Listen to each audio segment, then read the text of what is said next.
Apologies. Thanks for your patience. We're a couple of minutes late going live tonight. If you're joining us live, apologies. We have a couple of people just behind the scenes there, and I was just trying to make sure we had everything teed up and ready. We're here now. This is the penultimate. It should have been the last vPub before the summer break this week.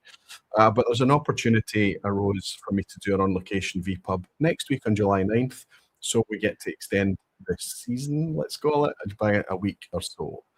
So this is a penultimate vPub, and it is the last time that I'll be sitting here behind the bar with you all before I go off and go almost dark, let's say, for 6 or so weeks across the summer.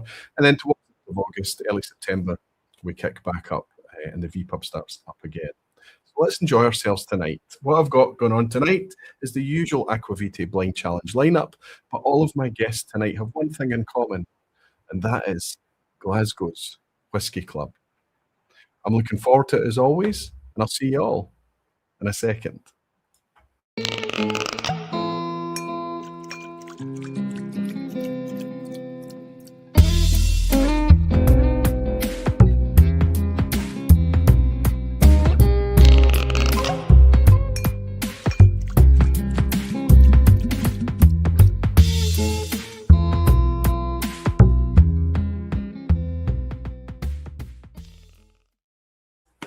Hello, Whisky folk. Hello, everyone. Welcome to the vPub. I hope you're all doing very, very well. I hope you're sitting comfortably. I hope you've got something nice in the glass.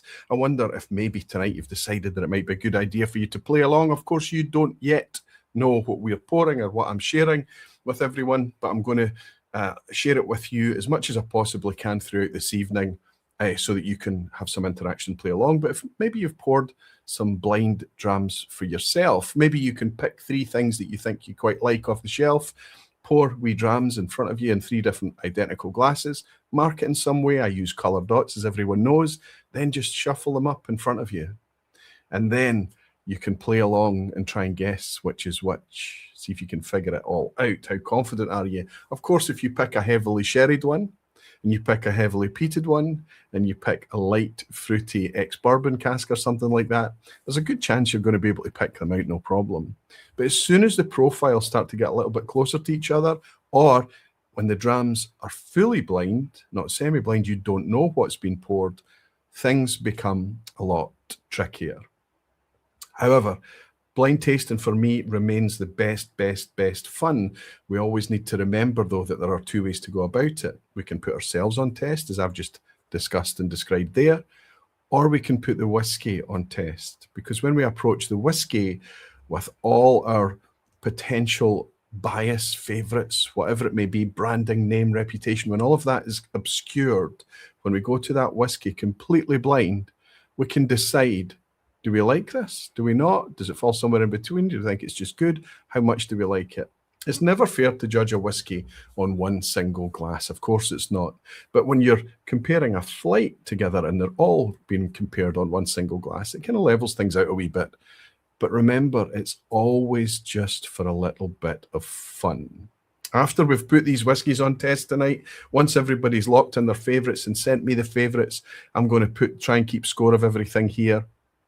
Make a wee scorecard as we go. Try and share as much information and interactivity with you as I possibly can, so you can play along. And I'll also try to share some screens with you as well, so that you can see what's being poured. And then I'll share another one to show you which colour is which. And then I'll show you obviously what the final scores and things like that are. It is always for fun. No whiskey will be made or ruined this evening. No person, no individual will be made or ruined this evening.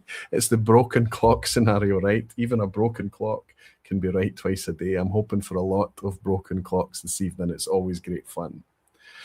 So once we've put ourselves on test, and then we put the whiskies on test, we go into a wee set of challenges where they have to try and do some semi-blind matchups. So I'm going to give them 5 categories, and they have to try and match up the whiskies to figure out which is which. And then I'll reveal what we're actually sipping. But even at that point, they're still semi-blind, and they still need to match it up. So that's the session for this evening. If you've seen these blind challenges before, you know exactly how they work, and we're not going to deviate too much from that tonight. There is the softest, most nebulous of themes to this tonight, but I didn't want anyone to be guided by a theme, because I think for the people who are participating and joining me this evening, I think it might have thrown them down a blind alley, and I didn't want to do that. So that's the plan. I'm looking forward to it. I've got my blind whiskey set up in front of me, and if I was picking my favourite to least favourite tonight, it would be very, very tough. Very tough. I don't know if that's a clue for anyone. Anyway, before we get into it all, I'm going to raise a wee glass of one of them, and I'm going to welcome you all. I hope you're all doing very, very well. Hop into our lounge and welcome some of you beautiful whiskey folk and dedicated barflies. Cheers, everyone. Welcome. Let's see how you're all doing.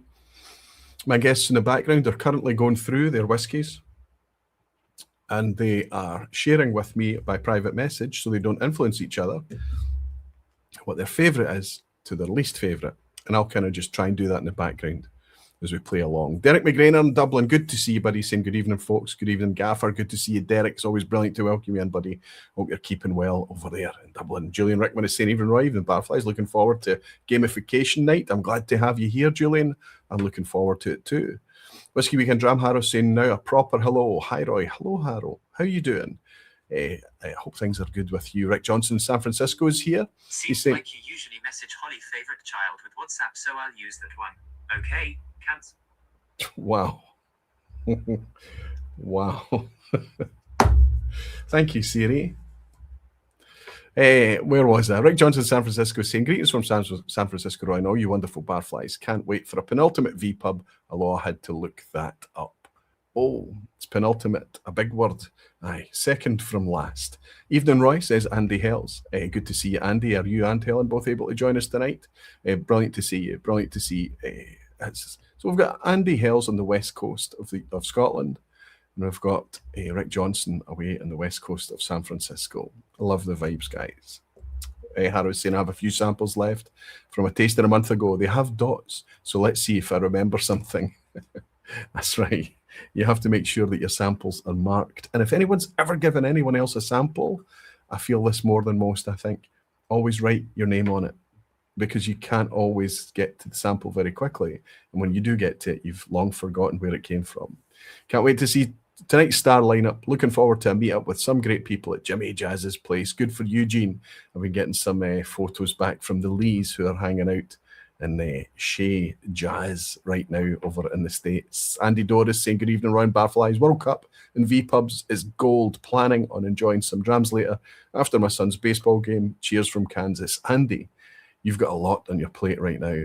I hope the baseball game goes well, buddy.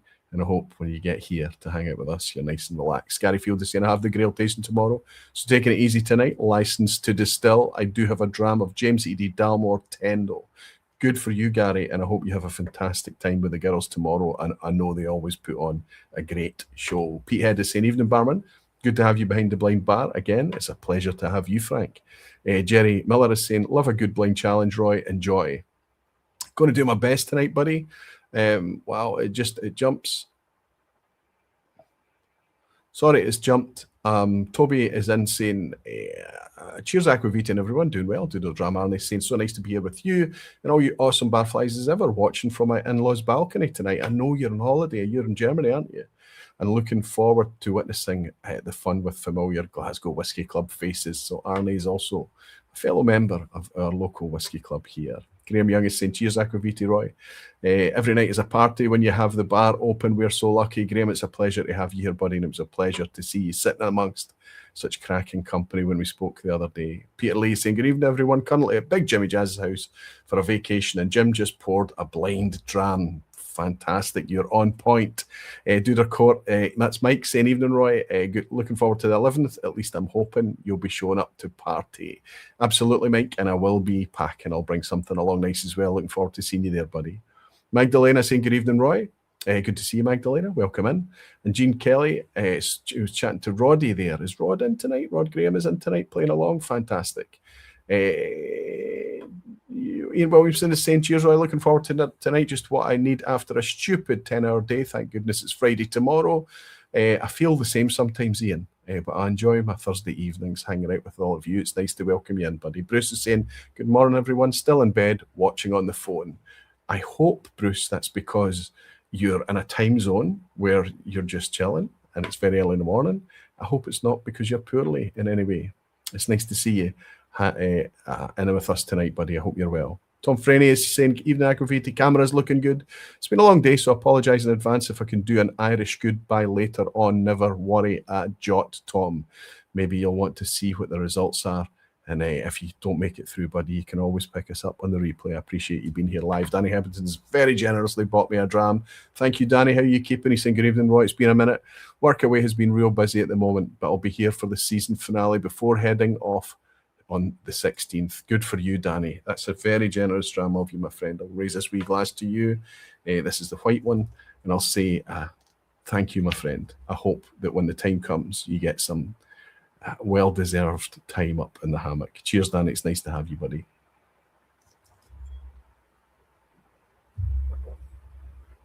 Oh. Pedro's saying, evening, barflies and aquaviti. And Rod Graham is saying, playing along, limping along, more like. Sorry, Roddy. I hope you're limping as in limping because you don't have the drams in front of you, and I hope you've not had any accidents or whatever. It was good to see you this week, Roddy. It was good to hang out with you, and everyone's chatting about what's become known as Glen Kinchy Gate. Yes, I think we'll need to try and make amends for that at some point in the new season, buddy. It's nice to have you in. Jimmy Legg has bought me a dram as well. Michael Henry is in, and did the Smogan arrive today? Yes, Jimmy. It's in very, very safe hands. The package has landed and it'll be delivered to you soon. Jimmy Legg managed to taste some of the Aquaviti Smogan when he was hanging out in Canada with Graham Young, and he immediately ordered a bottle and got it sent to me for safekeeping until he arrives later in the year. And Roddy's saying, I meant my blind dram performance or lack thereof. I personally think that our blind dram performance, Roddy, was amongst the best ever witnessed. Perhaps not for the right reasons, if we're honest, but it was great, great, great fun. People have been talking about it ever since for all of the reasons. And James DeGiulio is here celebrating being a member for 41 months, a member of the Barflies, keeping everything completely ad-free on this channel, getting access to all the channel-themed emojis and things like that. Thank you to all the Barflies that do that. And he's saying whiskey heat brings summer heat. It was very, very, very warm here last week, but it's much more comfortable tonight. I'm actually sitting here very comfortably, James, and I hope you are too, buddy. Thank you for your support. Thanks to Jimmy Legg for his very generous dram. I'll raise this wee glass to you all to say welcome. Let's get on with things. Cheers. So these blind challenges, I've done quite a few of them now, always trying to attach them to some kind of loose theme. So I've kind of done the industry against the community, or YouTubers against the industry or community, or whatever. I've done bottle chasers versions of it, where it's Scott, myself, Sevi and Gregor, for example, and just kind of mixing up the groups a wee bit. But when I'm getting my whiskey geek on in a kind of bigger group, and we're sitting doing structured tastings, and we do at least one of these a month. Often, if I'm lucky enough to make 2 of these a month, I go along to the Glasgow Whisky Club. And the knowledge that I've been able to pick up, not just by the whiskies being presented there on the night or whatever, they've been able to taste all the different whiskies, but the knowledge I've been able to pick up over the years being a member of the Glasgow Whisky Club is immeasurable. But I think what I like more than anything about it is just that comfort of being amongst good folk, and you don't ever feel self-conscious about geeking out about whiskey. A wee bit like the vibe that we tried to build in the vPub, that inclusivity, that you're in a safe space. Nothing you say is crazy, nothing you say is wrong, nothing you say is out of order. When we're talking about whiskey, obviously. And I've found it just to be an absolute privilege to be a member of that place. So I reached out to a few people from that whisky club, and one honorary special member that we've asked to join us tonight, because he was able to join us at the Glasgow Whisky Club this very week. So that's kind of the loose theme tonight. And the loose theme of the whiskies, I think we'll wait a wee while and get to that a bit later. Let's get on with things. I'm going to start to bring people in one at a time and have a wee chitty chat. They've had time to get through their whiskies. They've had time to decide what the favourite is to the least favourite and order it in that way. I am confident that this blind lineup that we have tonight should have absolutely no whiskies that are anything other than really enjoyable. I think the challenge might be tonight for people to actually commit which ones they like better. It's more likely that they're going to lean on their general preferences or something like that. But let's see how that plays out this evening. First person I'm going to welcome in is my pal, and who's probably done this with me more than anyone else on the vPub over the years, and somehow when I reach out and ask him, he's happy to step up for a wee bit more. It says a lot for a superstar that is Scotty Munro. How are you doing, fella? It's nice to have you back again. Good to see you, buddy. Hello, Roy. Hello, Barflies. How you doing? Brilliant, brilliant, brilliant. You've been through them already. I've been through them, yep. Just a wee tastes. Got some notes down for them, yeah. I've still got a banner running here. I don't know why. Sorry, buddy. I've just realised that that's still running when I've looked at the screen. It's all good. So you've been through them. Are there any howlers? Oh, no. There's never howlers, right? No, they're great. They're really nice. I've enjoyed all of them. Obviously, some favourites that I've mixed around a wee bit. But yeah, they're great. Really enjoyable. But you know what's going to happen, don't you, throughout tonight? Oh, absolutely. You're going to switch it up. You're going to change it backwards and forwards. 0 points. Right? That's not the target, though. That's no, it's not the target. It's just being realistic. If I can perform better than Scotland at the World Cup, I'll be quite happy. That shouldn't be hard. Well, right? You say that, right? But well, pessimism never leads to disappointment, buddy. So if you target 0, anything's a bonus. Absolutely. Unfortunately, I think that's what Scotland might have tried to do. I'm just thinking here, how many times have you been on? It's maybe an easier question would be, how long have I been pushing the trust for? I think that probably the first was before COVID. Oh yeah, it was before COVID. I think I first appeared. Well, the first appearance was a Ralphie special back in the day, about 2017, 18, something like that. But I wouldn't have been asking you to drink blind whiskies live on camera back then. No, right? not then. Like you wouldn't have got me to do it either.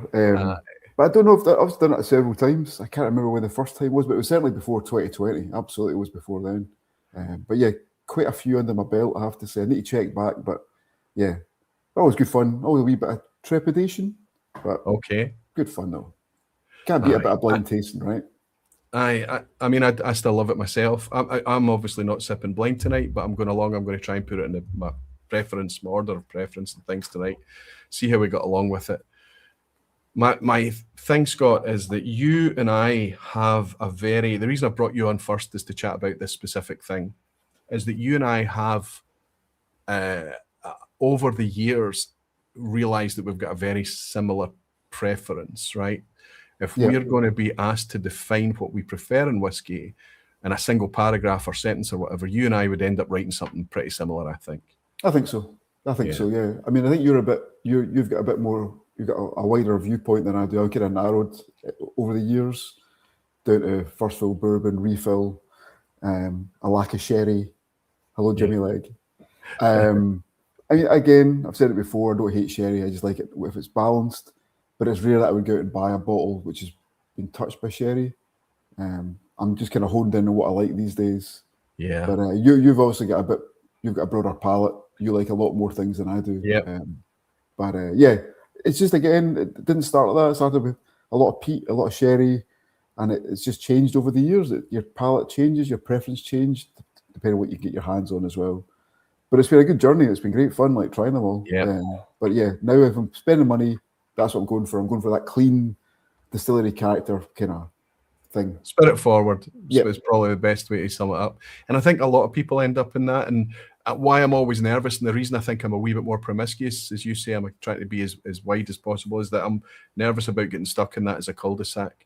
I think when you do have things like heavily sherried or something like that, you can discover really, really nice ones, despite the fact that it might not be in your preferred profile or whatever. Yeah. But I also think the contrast means that when you go back to the stuff you like, you understand why you like it, right? Very much so. I think that we were at the club the other night and there was some stuff there, and there's things that's the great thing about the club, talking with the whiskey club or any whiskey club, the fact you get to try a whole bunch of different things that you would not normally go for. And yeah, I mean, I've bought some sherry stuff over the years after club nights. So, but yeah, I think our palates, our distilleries that we both enjoy are the centre ones are pretty similar. And yeah, that's just I always want to try the distillery as near to the distillery character as I can. And if it's done balanced with sherry, that's fine. But if it's overcoated with sherry, then I could be I just drink a bottle of sherry, right? I know. But even then, sometimes the really super sherry things over the years, I've managed to find things that I really love. Anyway, buddy, I'm glad that you've locked in. I'm not going to ask you for it just now. You've sent it to me on message. I'm going to build up a wee scoreboard here. I'll raise this wee glass, buddy. I'll drop you into the background and I'll bring everyone in at the same time to share the challenges once I've managed to get the favourites from everyone. Perfect. Thanks for joining me, Scotty. Sorry, you were going to... No, I was going to say thanks for the invite again, as always, Roy. Always a pleasure. Brilliant. Thanks for your trust, man. I'll see you in a second. Cheers. Cheers, Roy.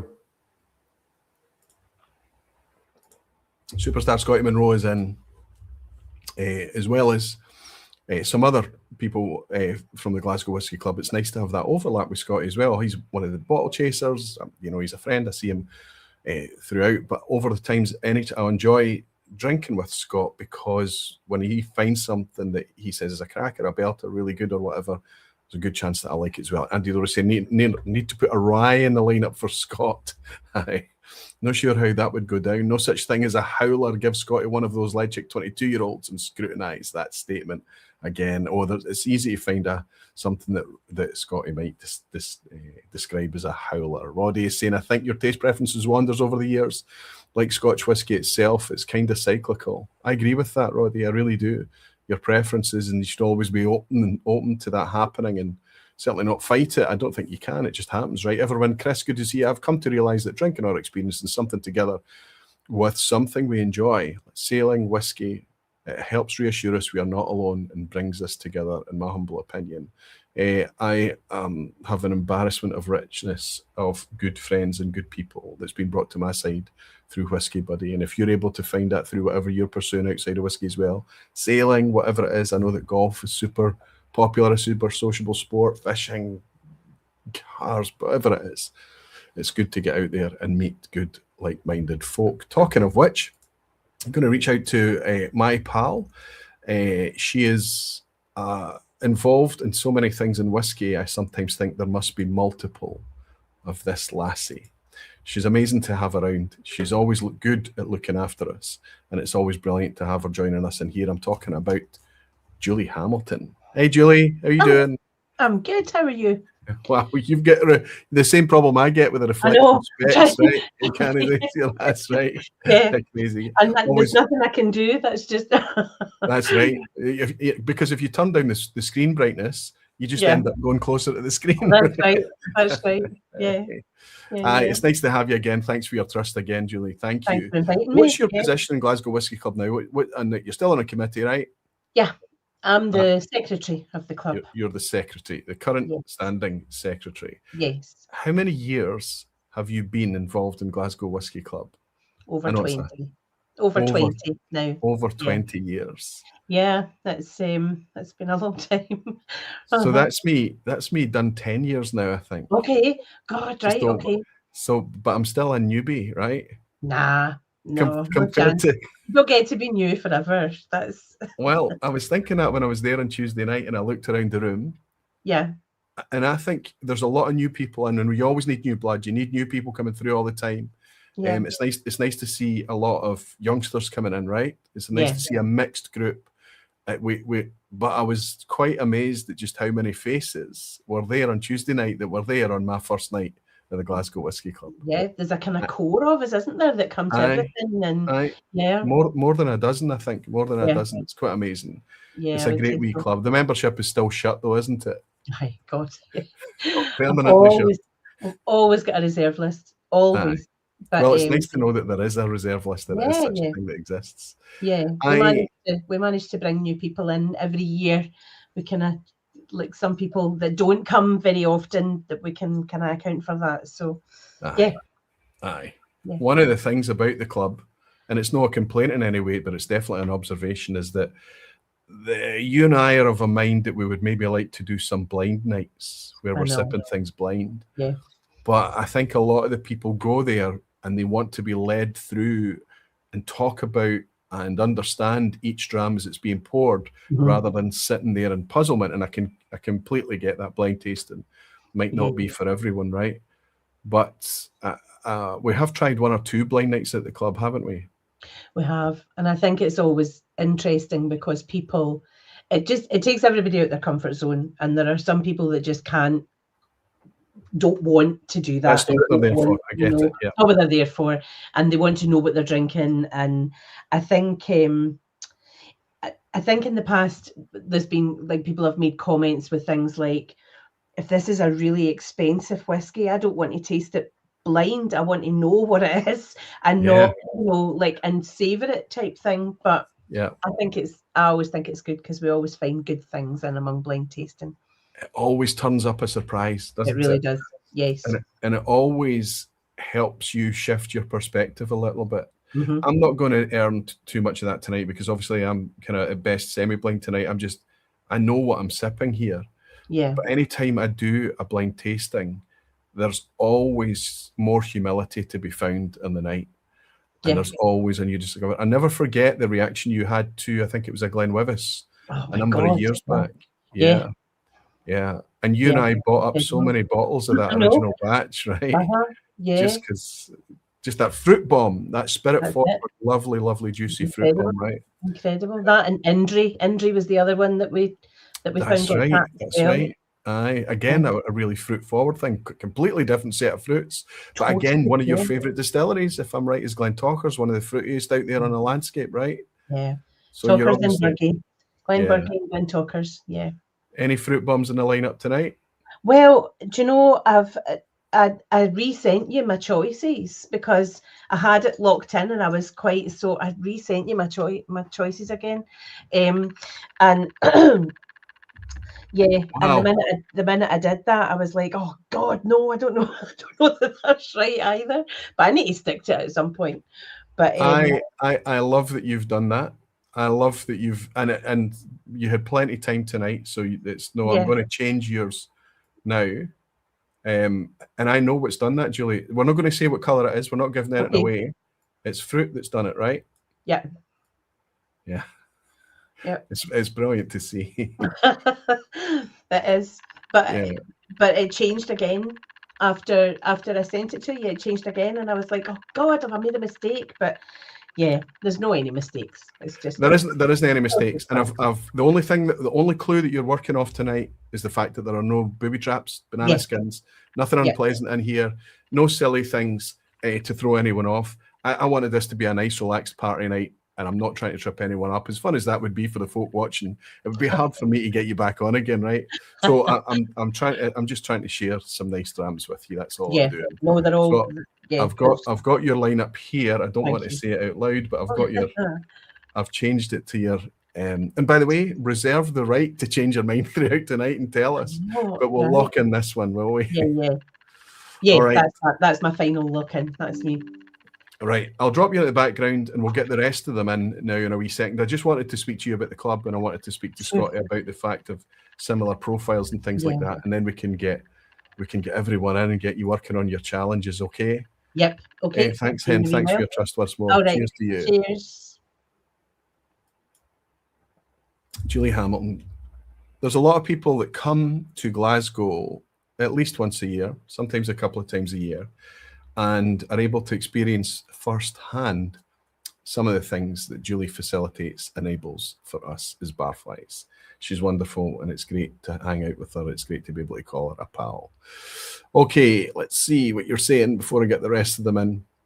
I know I've been missing a lot of comments tonight, but Jimmy Legg is mentioning, he's saying, allowing Gregor in the vPub is an obvious mistake. I've always had a brilliant time with Gregor in the vPub, but I know what you're saying, Jimmy.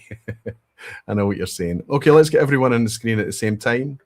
I'm going to bring in, actually, we shouldn't. There's a couple of new people on tonight, and there's somebody that's, again, that they're trust. I'm going to reach out to somebody that you've seen a few times and bring them on ever so quickly. I'll bring on Stefan K. Stefan, You like to step forward. Hello, buddy. Nice to have you back Hello. again. I'm going to share Great to be back. I'm going to share a wee secret with you.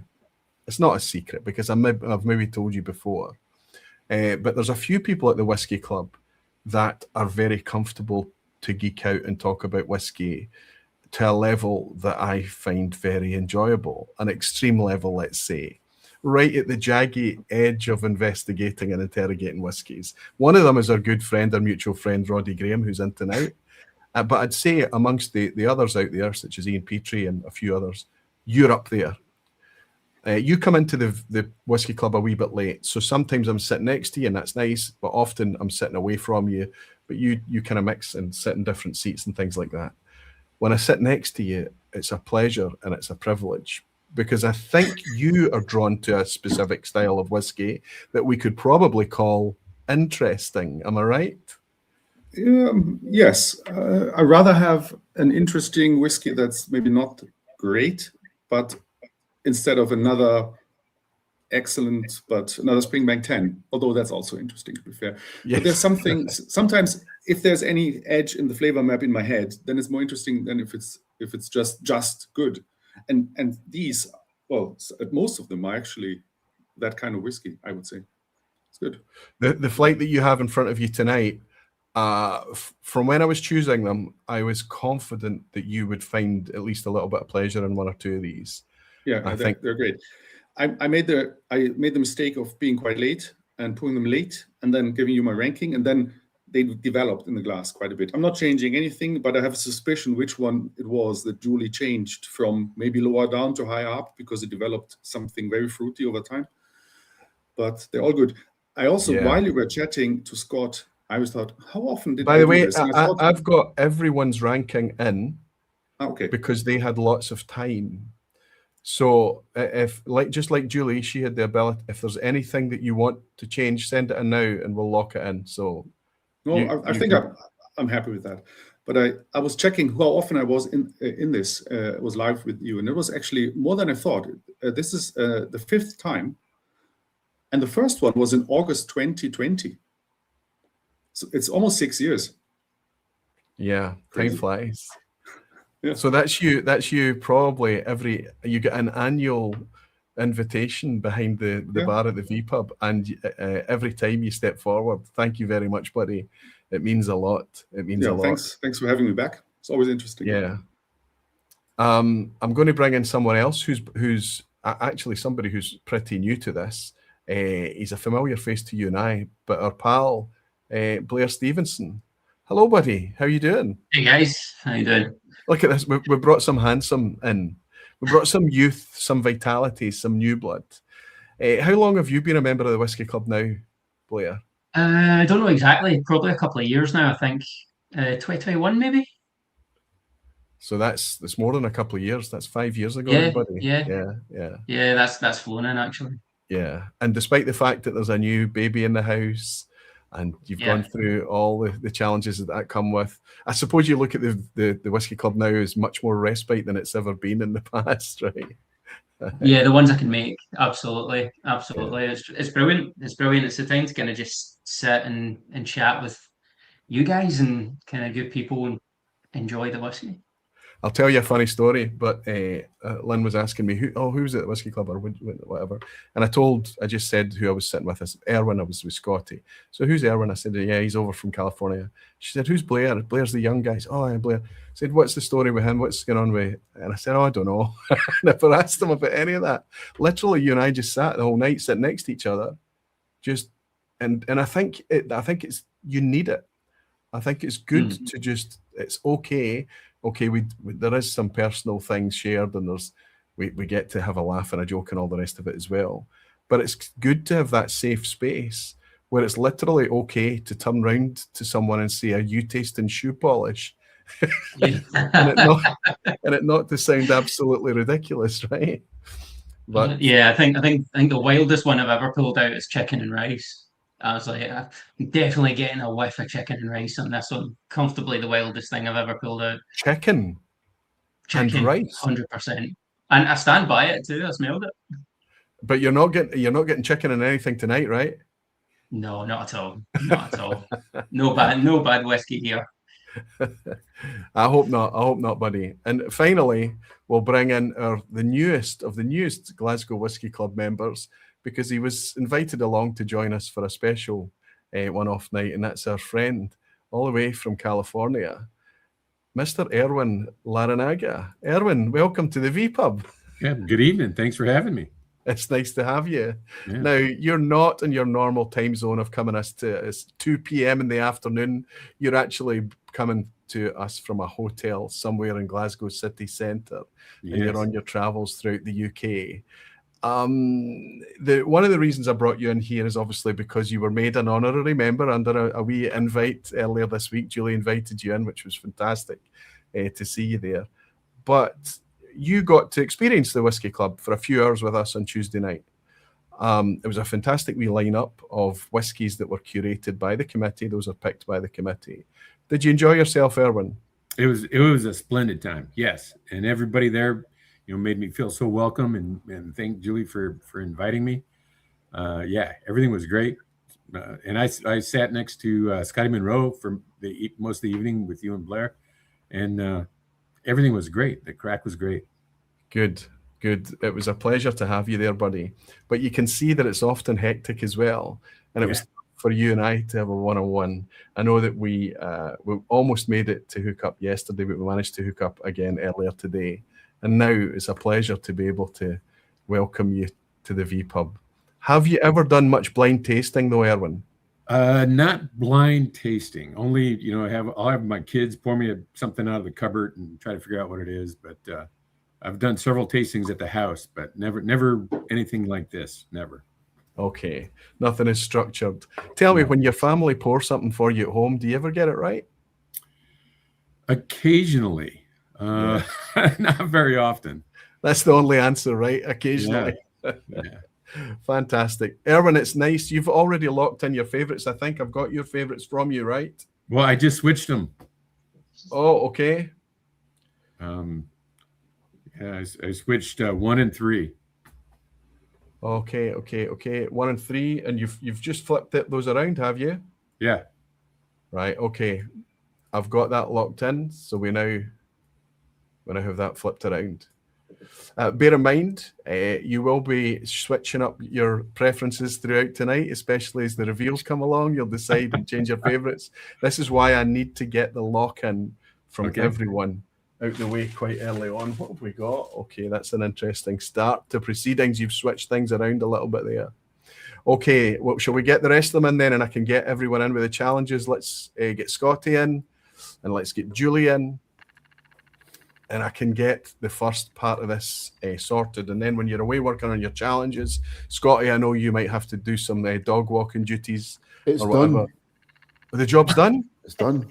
You're off hire. That's an amazing thing.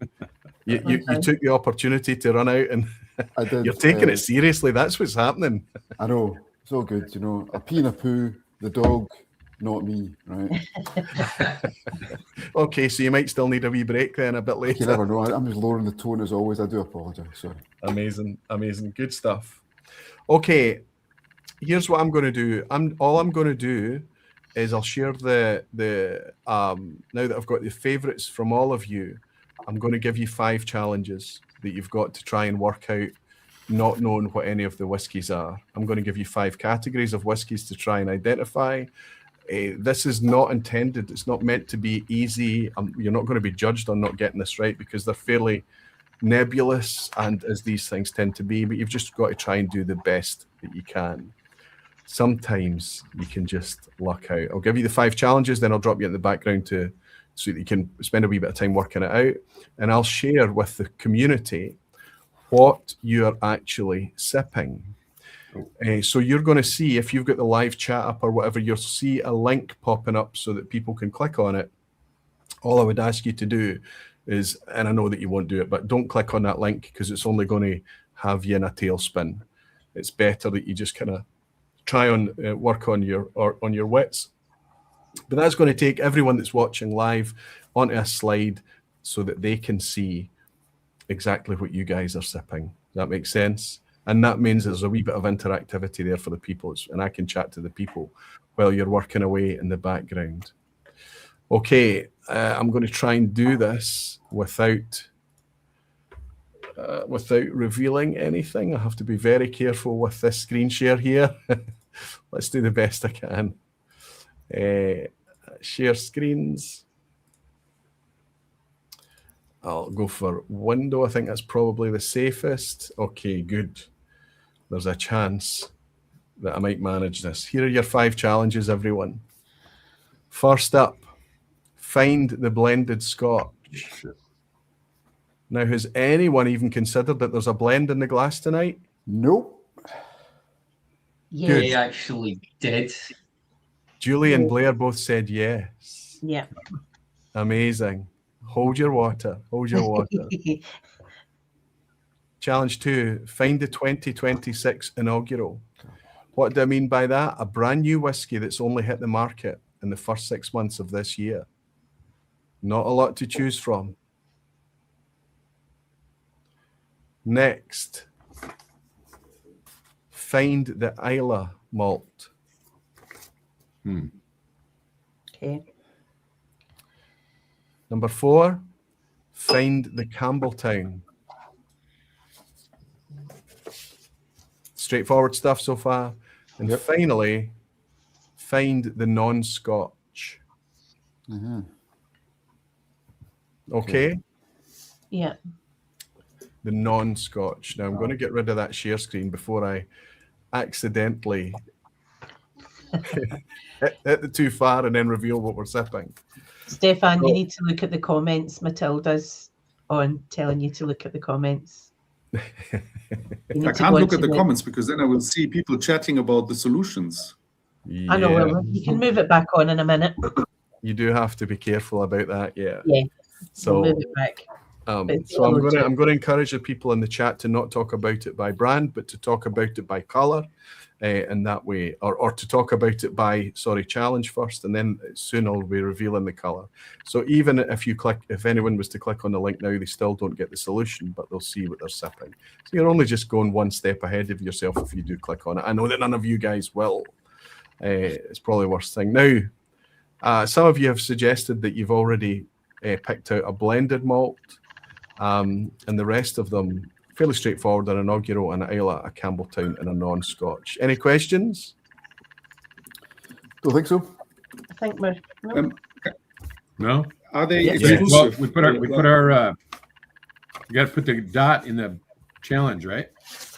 What we think it is. Exactly. You take the colored dot. Once you're locked in, once you're absolutely certain, that's how you remember. That's how you keep track. Just take one of your wee colored dots and put it in the circle there, and that's your scorecard. So now that you've put all your whiskies onto the placement mat 1 to 5, right? That means you can flip over the placemat, your whiskey tasting mat thing, and that gives you your scorecard, and you're on the challenges section here. Then you'll need a pen or a pencil because I'm going to reveal to you what you're sipping. And at that point, you write in what the whiskey is and then put a colored dot adjacent to it. That's 5 points for the challenges. And then you've got 5 points, obviously, for the semi-blind matchup at the end. Has anybody ever gotten 0? Yeah. All the time. All the time. Yeah. And Tried any of the 2026 inaugurals, so that's going to be found by deduction. Yeah. Yeah. Deduction. Yeah. That's right. Yeah, That's right. Sometimes you've got to play it as such. And a lot of people will talk about the fact, but I've never tried these whiskies before. How am I supposed to know if I've never tried them? I said, but it's not about that. It's much, much more about what you think of them, what your opinion is of them, how you feel about it. And if you try your best to guess based on wits and wits alone, and you come out of it with a 0, Erwin, that's still fine. It's some still of the people, fun, right? We're here to have fun. Some of the people that have the best fun end up with a donut at the end of the night. It's a wee bit like the quiz. All right, team. Best of luck. Thank you, Roy. I'll call you in a few Thanks. minutes. Away and match up your challenges. I'll see you very, very soon. Cheers. All right, see you in a wee bit. Cheers. Thank you. Okay, let's jump back into the chitty chat and see what you are all saying. Whiskey with Molly Benson, good to see you, buddy. Jimmy Legg is chatting. Let's go. Blair's talking to another Blair. Blair Stevenson is too pretty for the vPub, he's saying. And he goes on to say a wee bit later, he said Blair's hair is perfect. I think Jimmy Legg is just falling in love with another Blair. That's what's happening. Scotty's hair is a close second. And Ben Whiskey with Molly is saying, the bottle chasers are all morphing into each other, variations of the same haircut.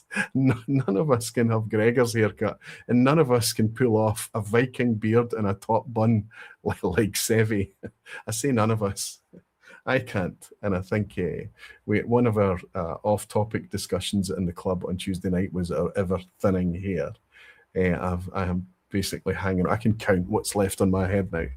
And he's saying Blair Stevenson makes that hoodie look like a tuxedo aquavite. There he's got a fan already. Doodle Drama saying, I root for all the contestants, but tonight I'm Team Blair. Bring it home to Renfrewshire. Okay, he's got a fellow German in as well. You could be going in lots of way with your loyalty, buddy, but you're going for Blair. Good stuff. Grain and Malt James from Sweden is in. Can't catch it all tonight. I'm up early, but some love. Thank you, buddy. Thank you for celebrating being a barfly for 75 months, my friend. That's incredible. It's great to have you around. I'm looking forward to the next time we can hook up for a dram, James. Nice to have you in tonight. Mozzie Studio saying, hi, Roy, it's Stefan's daughter. That's the very, very talented daughter of Stefan. I don't doubt for a second. Wonderful to see you in here. I know you'll be rooting for your dad, and I suspect your dad will do pretty well this evening.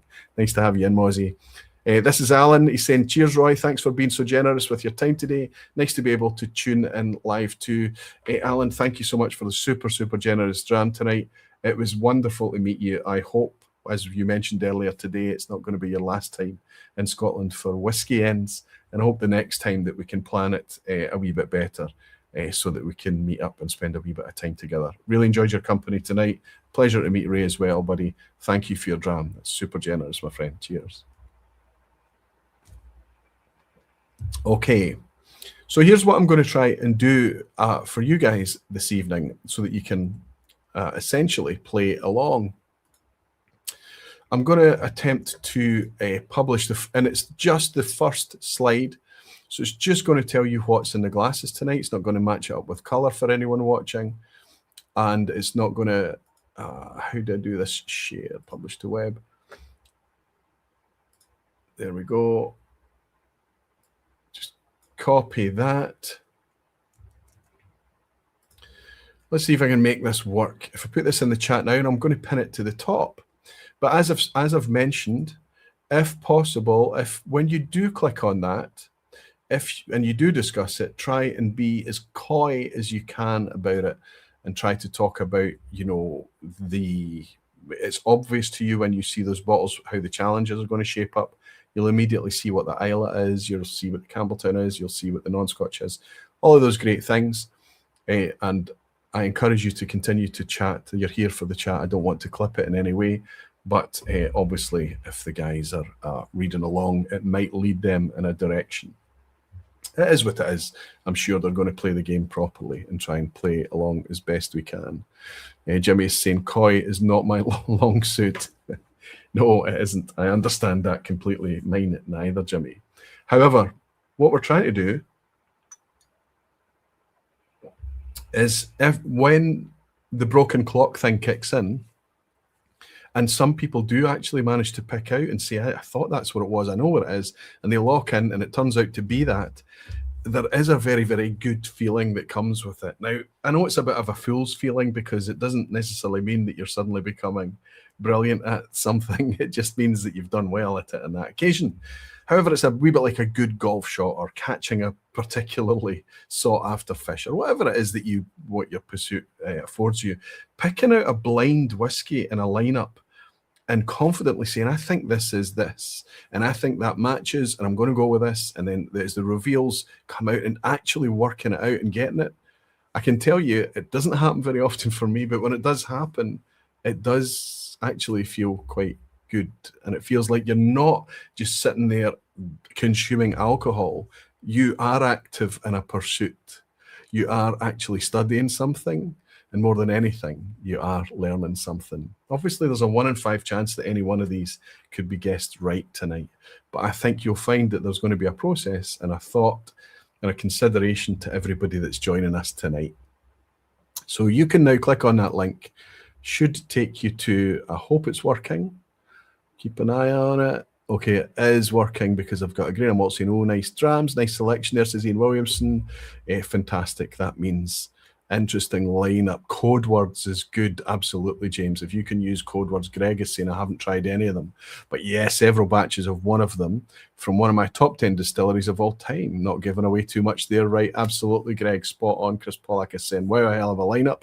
And Erwin is saying, once in a lifetime, last Glasgow Whisky Festival with Arnie. Arnie, who's in here tonight, Doodle the Dram, was able to throw darts into bullseyes all across the lineup last time around. 9 Carats, good to see you, 9 Carats. That's the first time I've mentioned your name, is it? You and I were just chatting about what might be in the glasses, and he guessed one of the exact bottles before you put the link up, despite not trying them. So who's Ewan and who's 9 Carats? That's amazing. It'd be amazing to know who that actually is, whether it's YouTube that's changed your handle or something like that. But fair play to Ewan. Is that Ewan from the Whisky Club? Is that Ewan Cleary? I wonder which Ewan that is. Brilliant stuff. Brilliant. Some of you will look at the lineup that I've shared with you that you're chatting along, and some of you will work out potentially what the theme is. Again, Jesper Bach is saying cracking lineup. Good stuff. I'm glad you're all enjoying it. I've kind of got my lineup sorted, and I have to say it's not been that difficult to do.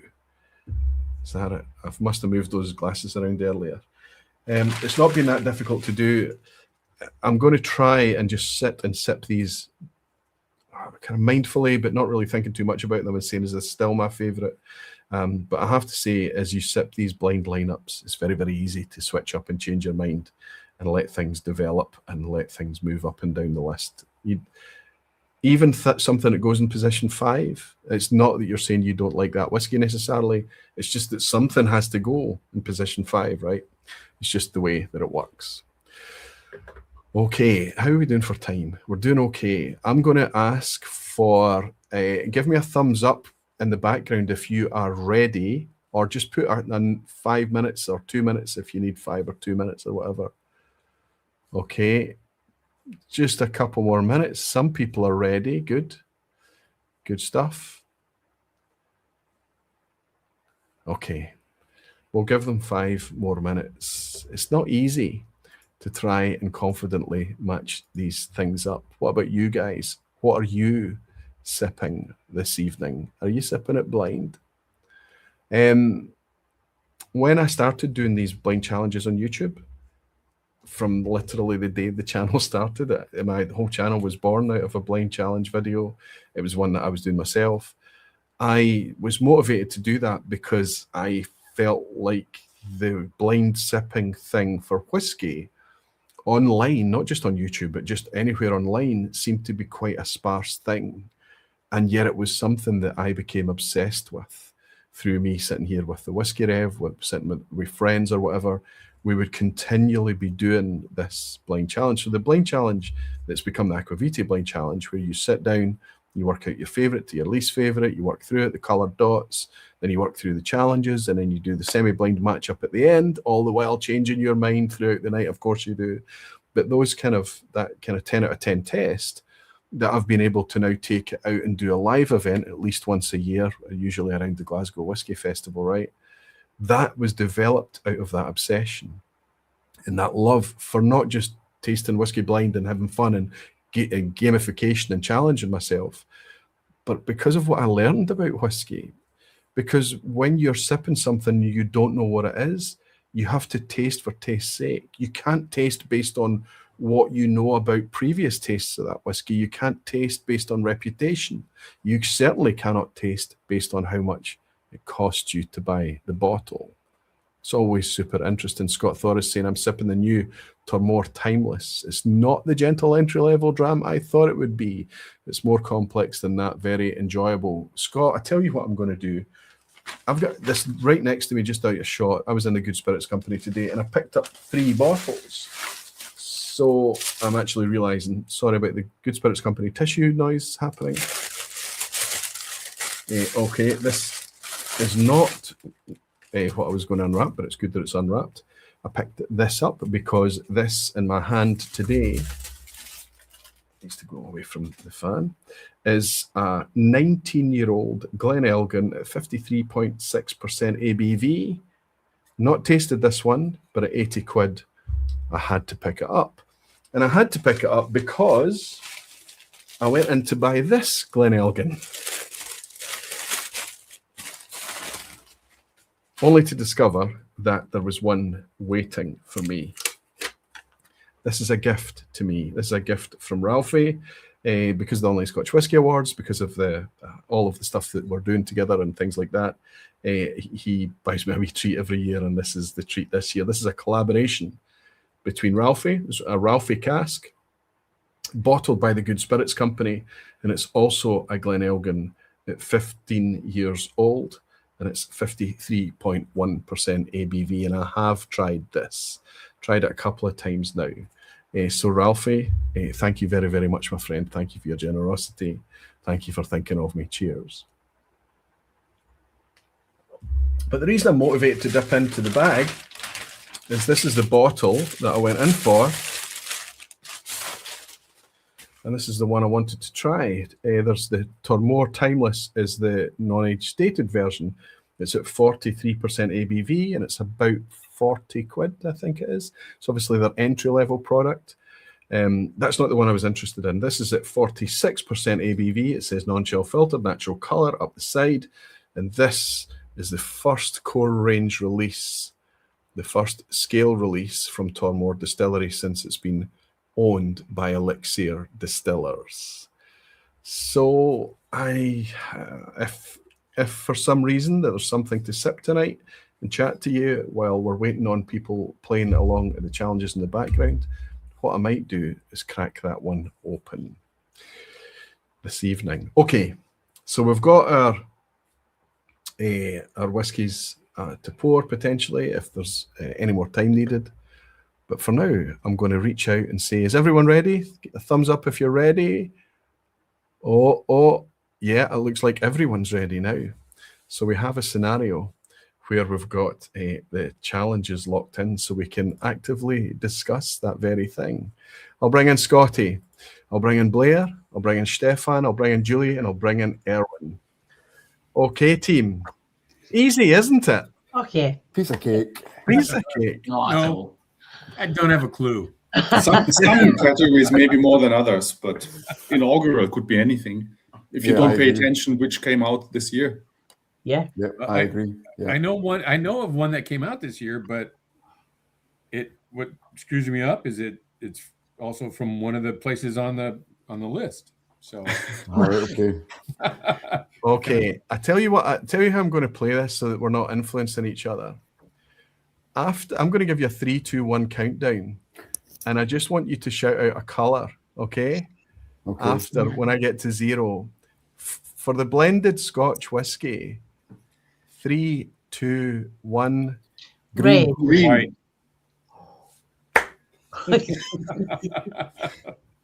Amazing. So if I went through all of these now, it should be the same. I'm going to ask for the Isla now. 3, 2, 1. White. Blue. Superb.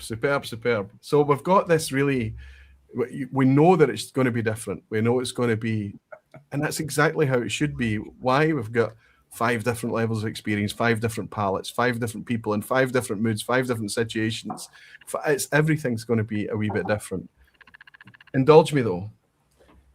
Typically when a blind tasting, when the final reveal comes out, do you ever find yourself going back to the glass and going, of course it is. Of course. Every time. Every single time, yes. Yep. Without fail. There's on Dramface recently, we've been doing the exact same thing that Roddy and I did, where we've been opening bottles of the Thompson Brothers Mystery Malt. And every time a submission comes in, please let this be the one where the writer got it right, But what's fascinating is that when you go back to the writer's notes, it matches perfectly what you would expect that whiskey to be, but somehow they manage to guess it wrong anyway. It's so infuriating. and yet so much fun and addictive in a way that you might not expect. I mean, I'll just point how many mystery malts are gathering Behind you. Just a over few. my shoulder here. But here's the thing. It was written in Dramface today. See, once you've got a wee collection of these, 2, 3, 4, 5, however many you have, you've got a permanent game on your shelf that you can play yourself, keep the foil cap, or if someone comes to visit you, just get them to pick a random one and you can both sit down, and as long as you know the series number, you can sit and look at the list and play a wee blind challenge. Yep. Okay, so you guys are absolutely locked in, right? Yep, stickers are on. Yeah. Okay. I didn't put stickers. I I'm wrote not convinced, but I'm locked. I'm not confident, right? No way back. Yeah, exactly, no way back. Is Locked there in. anything that you're confident on? Scotty, you were confident on one when we started chatting. Yeah, and forget what I said. Forget it. Aye.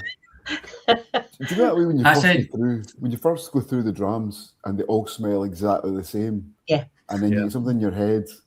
And I usually try and go down that. I think it's something. I go down that route, and I'm always wrong. So this time, nah, I've just changed my mind completely, and I'll probably be right this time. Doubt it. So I mean, now's the time to do it. Now's the time to say out loud, because you can't really say it after the event. What, you want people to take a sniper shot here? Yeah. You fancy, no? Well, I'll do it if someone else wants to join me, right? Okay, I'll do it. Okay. So do you want? So we do pick you one want that the- we are confident and say which category. Yeah. Do you Yep. want just the category, or do you want a more detailed distillery or whatever? You can say Oh, whatever you God, want. The I last don't time, have that, Scott. No, I'm just saying I want to just make sure the ground rules. I'm pretty sure, right, that white is whiskey. Yeah, I'll take it. Well, I'll take a punt. I think yellow is a Campbelltown. okay, Yep. you're going to agree get with my that. best poker Yeah. face, of course. If you want me, that's me. I've done it. That's enough. Because you see, know it, I- so therefore, why would you spoil it for us? Yeah. So I said I would do it, and I have white as non-Scotch.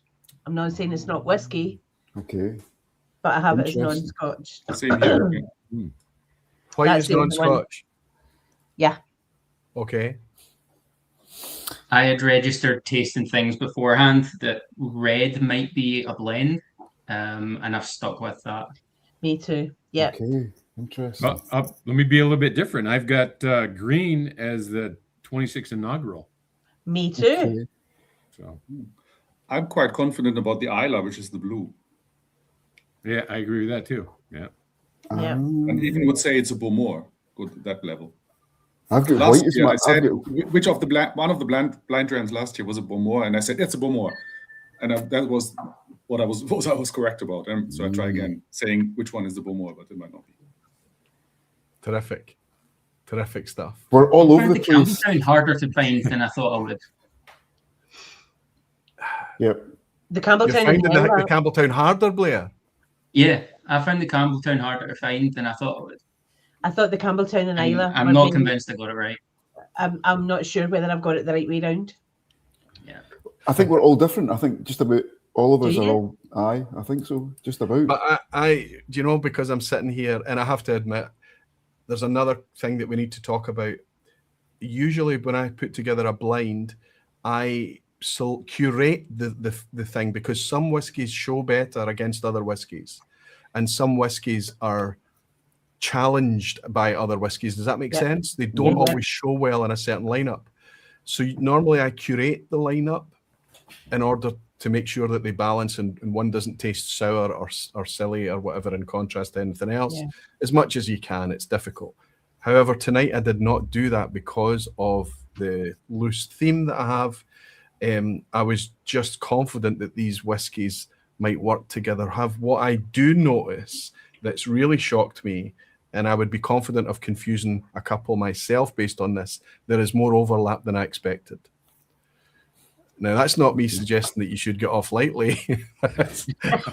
It's just me confessing that as I sip these tonight, Yeah.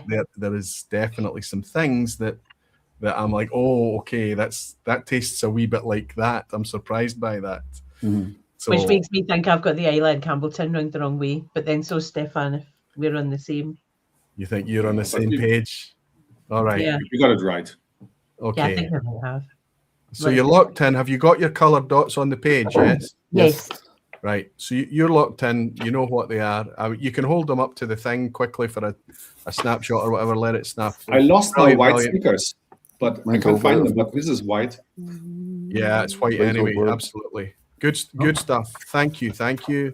Now it's time to just tell you what you have, and then you slip into the background and you do a wee semi-blind matchup. Okay. Okay.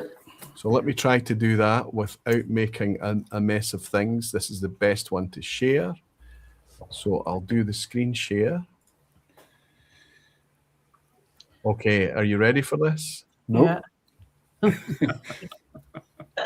Come on, work for me. There we go. No, I'm not going to do that. Ooh. I would rather, if I show you the... No, I'll do it on screen. It's much more interactive for people watching rather than me holding up the bottles. The bottles are off to the side. No worries. I'll just pull it up on the screen. Here are your 5 whiskies this evening. Oh, Roy. Wow. That's just No. ridiculous, man. No, Roy, nothing. Okay. Okay, we have Oh, wait. Right, okay. Bruichladdich Old School, a 10-year-old that was released in 2026. And a statement of intent, I think, from Bruichladdich. I found it to be very interesting. Yeah. They've since released another one since that. It's going to be this is the first of 3 releases to celebrate 25 years of Bruichladdich since the Renaissance in 2001. The 10-year-old have since released the Yellow Submarine, and there's one more to be released a wee bit later in the year. Also in this lineup tonight, we've got the latest 2026 Springbank. I understand this to be 100% ex-bourbon in this particular release. I can tell you the ABV as it matches the image on screen. It's 56.6% ABV. In the middle, we have our blend, a blend to conquer almost all blends. I think the only thing out there that I think could comfortably go up against this on value would be something like the Thompson Brothers TBBSW or something. This is Symington's 10-year-old blend. It's a 46% fully natural, all blended Scotch whiskey for about 30 quid, 31, 32 quid. Super value, but a really interesting pour as well. Then we've got Aberargie. This is their inaugural release that came out a wee bit earlier this year from a distillery that's waited 8 years to bring out a release. Now, it's kind of Southern Highlands to me, but I think, strictly speaking, they're in the Lowlands, right? But I think I would consider them more to be Southern Highlands. However, Aberargie from Perthshire. And then finally, we have the non-Scotch, which is my Aquavitae release. I've never done this before. But I love the bloody thing so much that I wanted to share it with you guys. And the way I've been speaking about this recently, I have to put my confidence where my mouth is, so to speak, and stick it in a lineup against some bangers and see how it gets on. Okay? Yeah. Okay. So this is a 10-year-old 100% floor malted barley, and that barley is Golden Promise. So it's a very rare beast indeed, and it's in there in the lineup. It's got to go toe-to-toe with a celebrated inaugural, a fantastic celebrated good value blend, probably the king of Scottish single malts right now in terms of the Chaser Brigade, and also I felt something that was a very, very interesting release from Bruichladdich. There you go. I don't know if that helps you in any way. It showed that everything I said was wrong. Maybe Yep. most of it was wrong. And then you said there are no banana skins. Fair enough, not really, but they were certainly in our mind, assuming that Isla would be heavily peated. And then there's the Bruichladdich. Every time I've find the Isla malt, everybody's assumed that I would stick in an unpeated. And I've never done it. I've never done it until now. Yeah, till today. Well And done. now that clears up a few things, and yeah, but still don't know much else. So now it helps you a little bit. It's just you need to put your sniffer nose on for the peat to find the smoking things. Or to not find the smoking things, as it may be. I'm laughing at myself. I'm an absolute stationery freak, and I don't write in really nice notebooks, and I just keep them. And I've not written on this at all. I've written all of my I don't want to waste it. I'm the same. I've got an envelope. Post-it notes. Is that the I don't want to ruin it. Julie, I'm the same. I love stationery and stuff like that, but I haven't. When I write now, but I can't write anymore. For some reason, my writing's all over the place. I just type things now. So your handwriting's appalling. So. But you still buy notebooks. Aye, I've got like 5 in the drawer. Yep. Sorry, that was just a small insight. That's good. I love that you're taking notes. I love to walk around the room because you've got often up to 100 people in that room doing the blind challenge up till now, right? And you walk around and they've got the little boxes, as you've just shown me there, for people as they move into their preferences, it frees up the box so they can take notes or whatever. And I can almost predict exactly who's going to take notes and who's not going to bother. And a pencil's just no use to them. They chew the pencil rather than actually use it to take notes. But it takes all sorts. And the thing about whiskey is there's no doctrine, there's no practice. You don't get judged for not doing it a certain way. Yeah. Were we supposed to write those bottles down? Those Sorry? types of bottles? Were we supposed to write those bottles down? So Yeah. Well. So now I got you know a what you pencil and I have. was chewing on it. I don't know what happened. Okay, I see what you're saying now, Erwin. So yeah, and just for clarification, under a semi-blind matchup, you can write it 1 to 5 in any order you want, whether it's your favorites or back to front, or it doesn't matter. But what you have to do is match up the color in order to get the points for the semi-blind matchup. Right. Okay. So, and then obviously you're just going to tally your own scores at the end of it. You get 5 for the challenges and you get 5 points for the semi-blind matchup. Guys, I'll let you relax. I'll let you focus in your own environment. When you've all done that, come back. We'll just be finishing off the drams and enjoying them. And I'll open up something. We'll open up Ollie's latest Tormore, Julie. Do you think I should open that up? Yes, absolutely. See what it's like. Fantastic. And the Glen Elgins, right? Open everything. Get them all open. Open them all and we'll meet you in the pub tomorrow. Absolutely. I'll come over tonight. Magic. Enjoy, and I'll see you a wee second. See you in a wee bit. Thank you. Cheers, Erwin. Thank Cheers, you. Julie. Cheers, Stefan. Cheers, Blair. Cheers, Scotty. Okay. They can go away and try and match it up, see how they're doing, and I can have a wee chitty chat with you guys, see how you've been getting on before I open this nice wee Tormore. Every time I go to touch this chat, you've just, as soon as you hover the mouse over it, don't know how to fix that. First $100,000 question to all contestants: are they all good? Aquaviti is the main question at the end of it all. It's a good thing to ask. I had the sense that they were all good.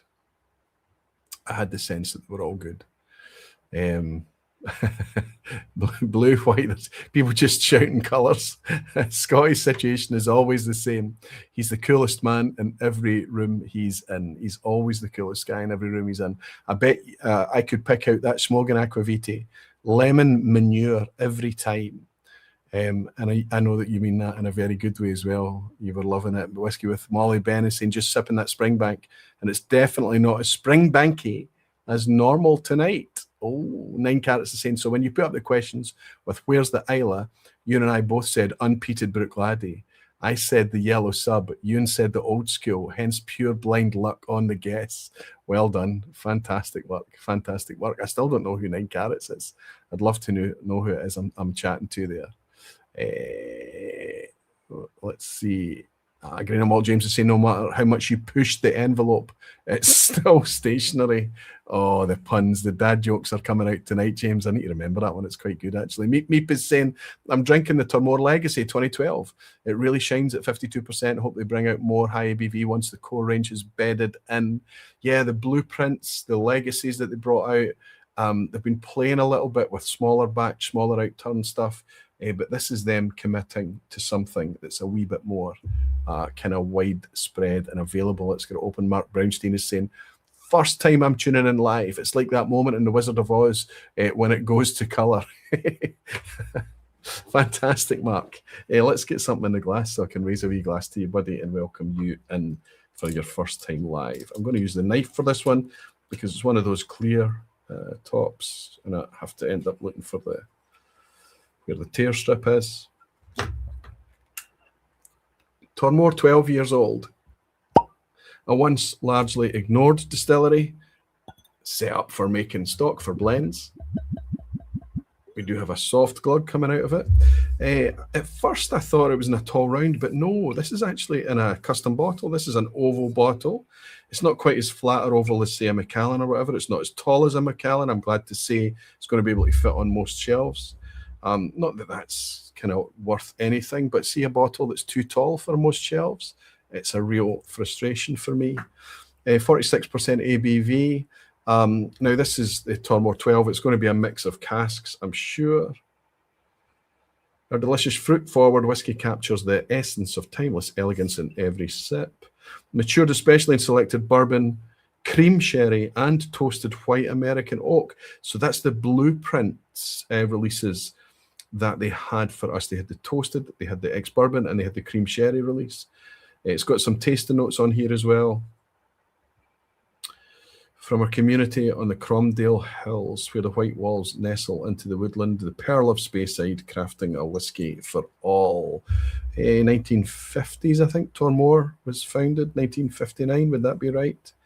But I think that this is the first time it's been in the hands of people that are trying to produce a product for single malt's sake. There have been official releases before, 14-year-old, 16-year-old, lots of releases in the past. And there's a little bit of an homage to the labelling here. The aesthetic does kind of lean towards the history a little bit there, which is a nice touch.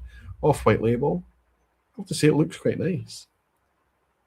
On the nose, immediately orchard, but there's also a quite tart, sharp citrus, like a grapefruit. A sweet grapefruit, a pink grapefruit, let's say. A nice brightness, a nice sharpness. It's quite tight, it's quite taut. Orchard fruit. Lots of kind of crushed apples, lots of sweet apples. Green apple skin as well, so there's that nice kind of tension between the sweet apple thing and kind of slight kind of sourness. So that sourness is leaning me towards that grapefruit thing, I think. Green apple, definitely though, the green apple skin. A creamy edge. Not like fondant, not like cream, not like, but maybe like a grain creaminess, if that makes sense. A distant milky porridge, overnight oats type vibe, something like that. White grain, white milky oats, let's go with that. Quite precise, fruity, and malty. Cheers, everyone. Cheers to Tormore.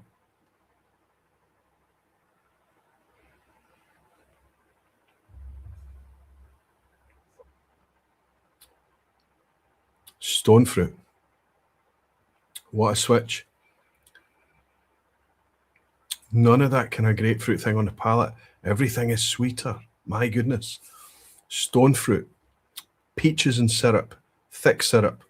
46%. It's reduced quite a bit, but there's a great, great thick mouthfeel here. It's a good whiskey. It's a good whiskey. Heavy. Good finish. There's cream sherry cask in here, but this is Scott Monroe would like this. Confident he would like it.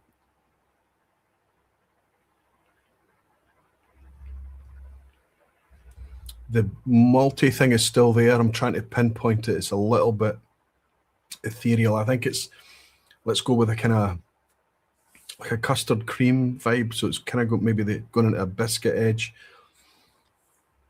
It's a good thing, a wee bit of custardy vanilla in there as well, but the stone fruit hits. The stone fruit really hits, and I didn't get much in the way of Now that I'm nosing it, of course I'm nosing it. I'm getting peach segments. I'm getting mandarins and syrup. Everything is nosing sweeter than it first did. I always caveat these uncorkings. You're having a neck pour. It's the first time, barely letting the thing even breathe. I've got some water over here.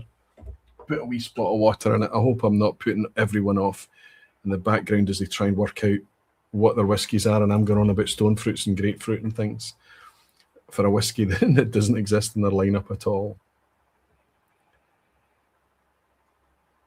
I have to say this is better than expected. Tormore was one of these whiskies when it was bottled by the independent bottlers that I had a good chance there was a tell for me in Tormore, and the recent Tormores haven't expressed that. I think they've tightened things up. I think they've got this thing much more kind of fruit forward, much more focused on space side of where it is. Wee bit of water in it. So now that tartness, the sharpness that I pinpointed as grapefruit when it first came out, kind of lost that now. I'm not getting it at all. The green apple skin thing has faded as well. Still lots of fruit on this. Everything is sweetened. Still getting the stone fruit. Peach, apricot, but it's tinned. So you've got that cooked fruit, cooked stone fruit rather than the kind of fresh stone fruit thing.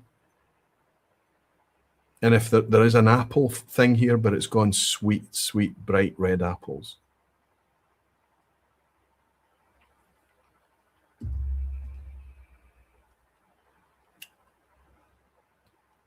Just a wee splash of water in there, just a few drops, not much more than that.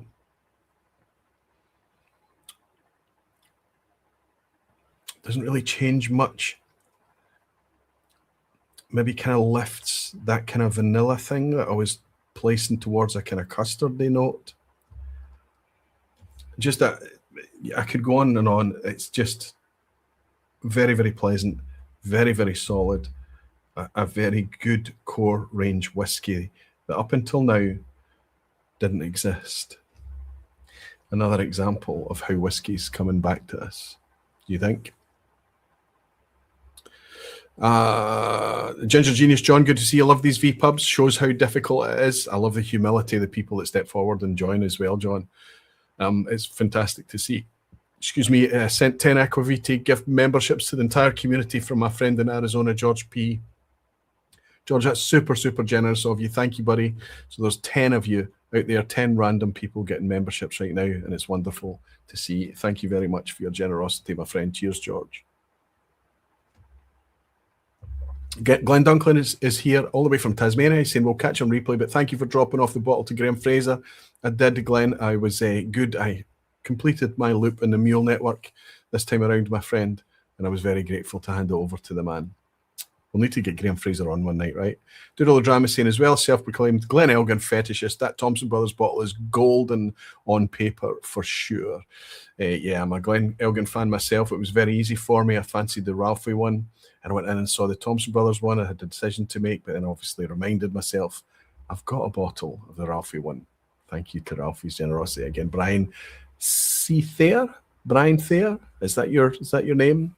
First time in live. Blind was too compelling to miss it in real time. I'm trying Electric 10, Machier Bay, Talisker 10, Old Label, Long Row. Thanks for the inspiration. So, Brian, if you've got them mixed up, if you don't know which glass is which, right, sipping along, trying to disseminate Electric 10, you know, peated Tobermory from Mull, Machier Bay from Isla, Talisker 10 from Skye, and a peated Longrow Campbelltown. That's a brilliant wee lineup to be playing with. It's nice to welcome you in live. It's nice to have you. I can see Peter Whiteson as well tonight, Peter. It's amazing to see your name here.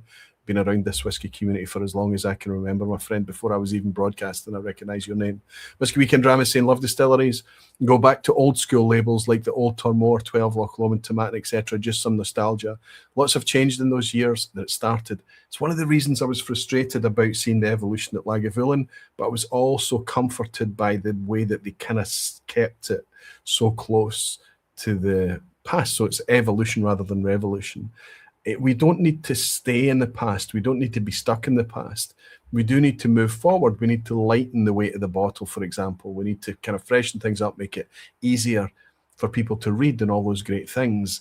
But it's nice when you can still maintain a nod to the past. Scott Thor is saying, Elixir, don't do much wrong. Always trustworthy, like Signatory and Thompson Brothers. Scott, I would absolutely agree with that sentiment, buddy. So I wonder how the crew is getting on in the background. I'll ask for how many minutes more would you like? Just hold your hand up. Give me a single thumb if you're good. A couple more minutes. Okay, just a couple. Most of them are seem to be comfortable, but one or two are just taking a couple more minutes to do the match up here. I'll tell you what I could do while they're doing that in the background. I think it would be efficient of me to attempt to try and work out what the scores are. It's a bit rude of me to do that while you guys are here live, but this colour I'm going to add up there, so it's only getting 1 point there. It's only getting 1 point there, but it's getting 5, 5, 5. And I gave it 4, so that's 15, 17. That colour is getting, there's one that's just got 21 points. So that's I think a strong contender for the winner tonight. Don't want to spoil anything. Let's go back to see, let's pick this next colour. We've got 2, 3, 4, 8, 11, 13 points for that colour. Now remember, there are no bad whiskies here. And I will ask if any need to be called out for being such when they all tune back in. We've got another one on 13 points. We've got this colour is going to be on 10, 15, 16, 19 points. That's a good showing for that one as well. Now, we have to remember that depending on how many guests there are in participating, the scores are obviously higher. So if I only had 3 bottle chasers night, I mean, 15 would be a really good score if there was just the bottle chasers in.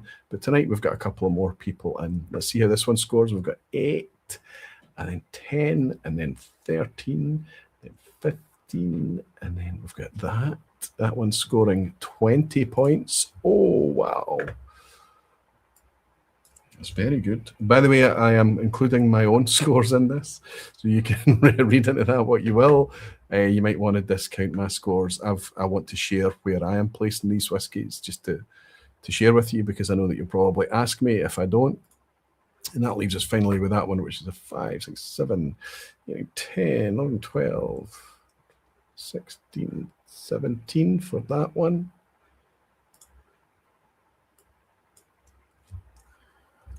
Okay, so the scores are the scores, and I'll share that all with you. So that's another wee job done.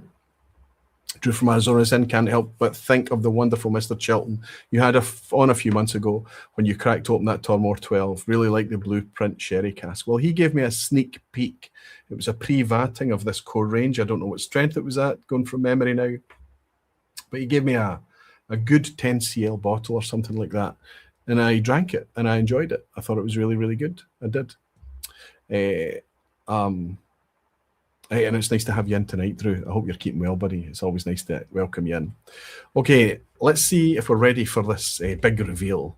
Are we ready for our folk to... Yeah, Scotty's ready. Julie's ready. Stefan's ready. Okay, let's bring them in. Let's bring in Scotty. Let's bring in Julie. Let's bring in Stefan. Erwin, are you in good shape? Yes, Erwin is also in good shape. Blair? Yes, good stuff. Everybody's ready. Now we can just have a wee look at the faces and we can just suggest how confident we all are. Is there any confidence here? Zero None. confidence. Well, I've done something I've never done before. Oh. Go. On the challenges, I've got my colours, and I didn't change them for the semi-blind matchup. They're exactly the same. So either you're all in Wow. and you've nailed it, and we'll not see you at work next week because you'll be running about the street waving your shirt above your head. Just push Or- chips are all in. I've never done that before. I've always changed, but I've stuck to them and just changed. I've just kept exactly the same. Well, you know what the strategy is there, Scott. If you do change your mind up and try and gain extra points, it means you know you can't get a perfect score. No, I know. I'm not. I'm done. I'm locked in. There is an opportunity tonight, That's ladies and impressive. gentlemen, for Scott Monroe Very to score a slim. 10 out of 10. Slim opportunity, right? I mean, he has a good track record. He's been, I think, if you ever counted up all the results, he might be. He does that, Stefan. He does that whole, oh, I don't know. I'll get 0 points. Yeah. And I instead say, oh, this one's a Beaumont, and there's no Beaumont anywhere. That's Yeah, my style. there's no more, right? Did you pick out anything tonight that you thought was more, Stefan? Well, earlier, but I won't repeat it. It's on record. Everybody can watch it on YouTube. I was wrong. Yeah. Well, you can tell me privately, and then I'll tell everyone. Okay, good. Anybody confident? Come on, Julie. Confident on any? I'm confident on 2, Which colours? red and white. Okay, good. I'm turning them round to see. I keep, as I sip them, I want to change the order that I've put them in as well. But Right. I'm staying with it. Erwin, this is your first time, my friend. It's your first time on the vPub. It's first time live. First time doing a blind like this. Are you confident about any?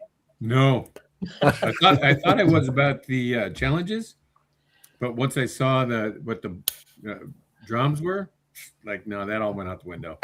So no. Have faith, Erwin. Have faith. Absolutely. Yep. Yeah, you know what? This is great fun. It shows I need to drink more. Yes. No, you need to taste more. Yeah. That's I need to practice more. Yeah. Sip more, yeah. And what about the confidence of youth, Blair? Come on.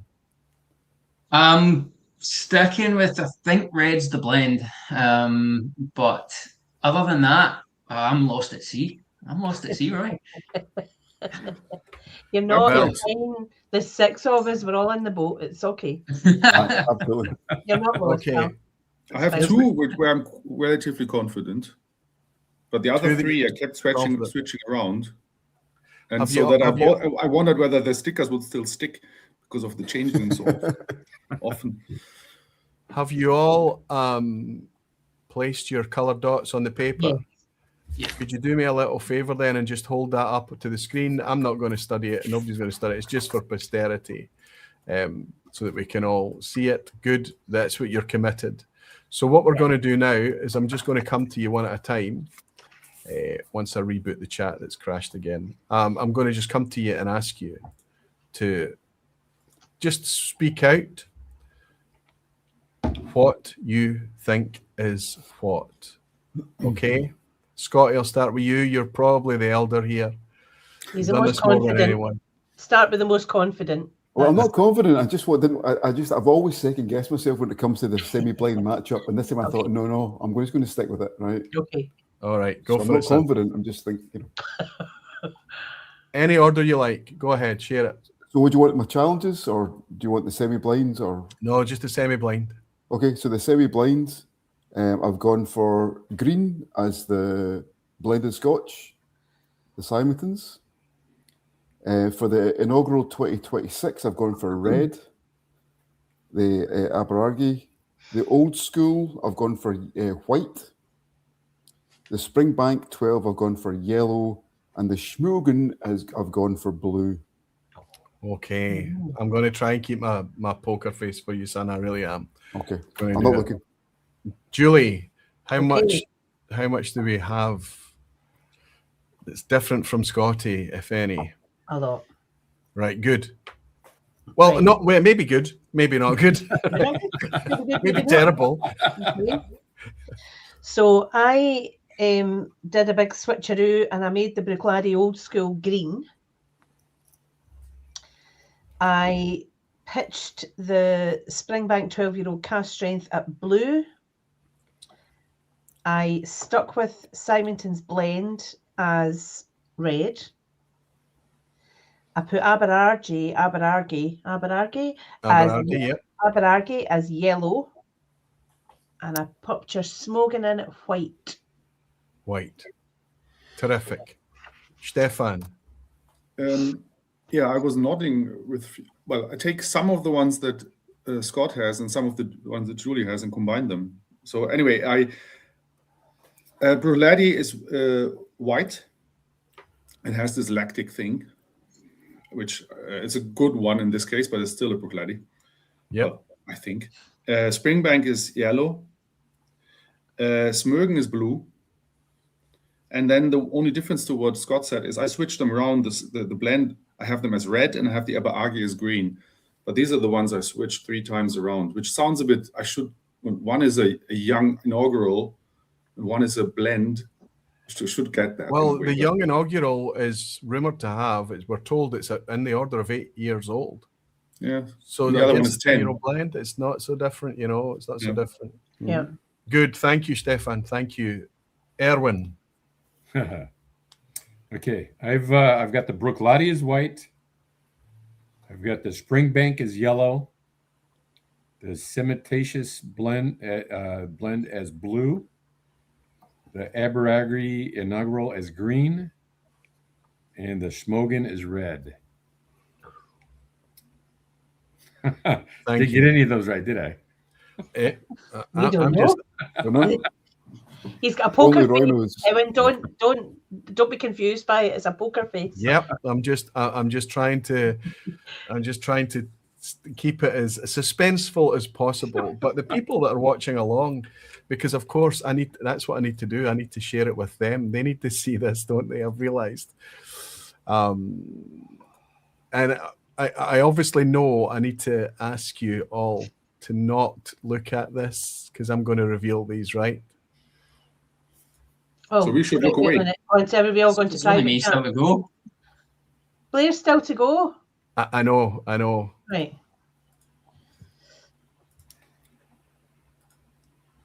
Right. I'm just going to stick this in the chat. I know, just so that people can. Or should I tell them? No, wait. Make them wait as well. Make them wait as well. I don't get Okay, Julie has spoken. We're all waiting. Blair, I'm sorry to hold you up, fella. I'm sorry to hold you up, buddy. Go ahead. All good. So I've got a few similar to the others. I've got the old school as white. I've got the Springbank 12 as blue. I've got the Symington as red. I've got the Aberargi as green.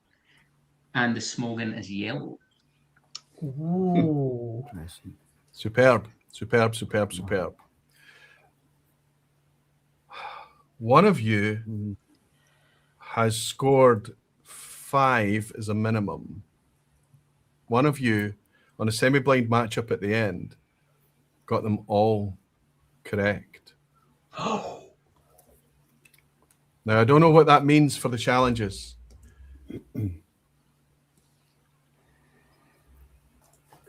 I don't know how to do this so that we can study you as I hold up all of these bottles, okay? But now's the reveal. Oh, Scott, buckle in. You might have all 5. When you get something right, come on. They'll let the bravado out. When you get something wrong, it's not the first time we've seen heads and hands. I'm rooting for you, man. Definitely. Okay. Well, we're all in it together, right? Let's do it. We've got plenty of whiskey to get through. A big boat. Yep, it's a big boat. We're all in it. I'll just go in any order at all. Okay. But this is going to help Stefan out. This is the inaugural Aberargi. And tonight, Aberargi was red. Oh, God damn it. Scott got it then. Am I going to need to call Vic? Did Monroe get all of these right? That's one, right? Surprised. The Aquavite Smögen. Yeah. 10 years old, Golden Promise. Blue. Oh, yes. Come on. Which one is that again? That's the Smögen? Yep. Yeah, blue. You didn't say if anybody had got them all wrong. You think maybe? Yeah, yes. Maybe. It's looking likely. Yeah. Springbank, 12-year-old cast strength, 2026 edition. I'm gutted at this. Yellow. It's going to be that. Damn it. That's what I had in my bloody. So the only thing that can scupper it is it's crazy stuff, right? We've got Symington's 10-year-old at 30 quid. We've got the 10-year-old from Brookladdie, the old school, right? Together, these are the only ones. Oh my God, I've got everyone wrong. Scotty Monroe nails a 10 out of 10 on the blind challenge. Scotty Monroe? I don't believe you Old got school that. is white. That's And definitely Symington's a fix. blend. I saw them the other night. It's a fix. I've got to say, right, so like That's I- very No, impressive. can we all just Yeah. can we all just give him the bow? Can we all That's just very do impressive, what I Pat. have to do? Very impressive. no, not listen. No, listen, honestly. The only reason that the Symingtons Jeremy likes saying, I know my man. Always the man to beat. Was always the man to beat. the Symingtons, right, is the only ones that I could taste with any sherry on it. Do you know what I mean? That's that The was the only reason sherry was on the on the Symingtons, right. Okay. and so that stuck out straight away. But what was the Symingtons? Yeah, That but the was the Aberagi dream. is sherried as well. But I've never had the Aberagi, but that was the last one to choose because it was just process of elimination. What was the Yeah, and I switched them around by mistake. all I right. did was put cross Which was all of mine, the- so I can't remember the order they went in. So what was the Springbank? Springbank was Yellow. yellow. You know, I didn't get Yellow. Springbank. Yellow was Springbank. Julie, you thought my Smogan was Springbank, and I I did the think same. I think Blair did as well. Which is a great What- compliment for Smugen. Yeah. Yep. Yeah. What color was the Smogan? Listen, blue. I've been screaming about this Smogans from the rooftops, and it's shown very, very well tonight as well in Really? terms of scoring. I know, but honestly, Julie, I never really advertise anything that I release. No.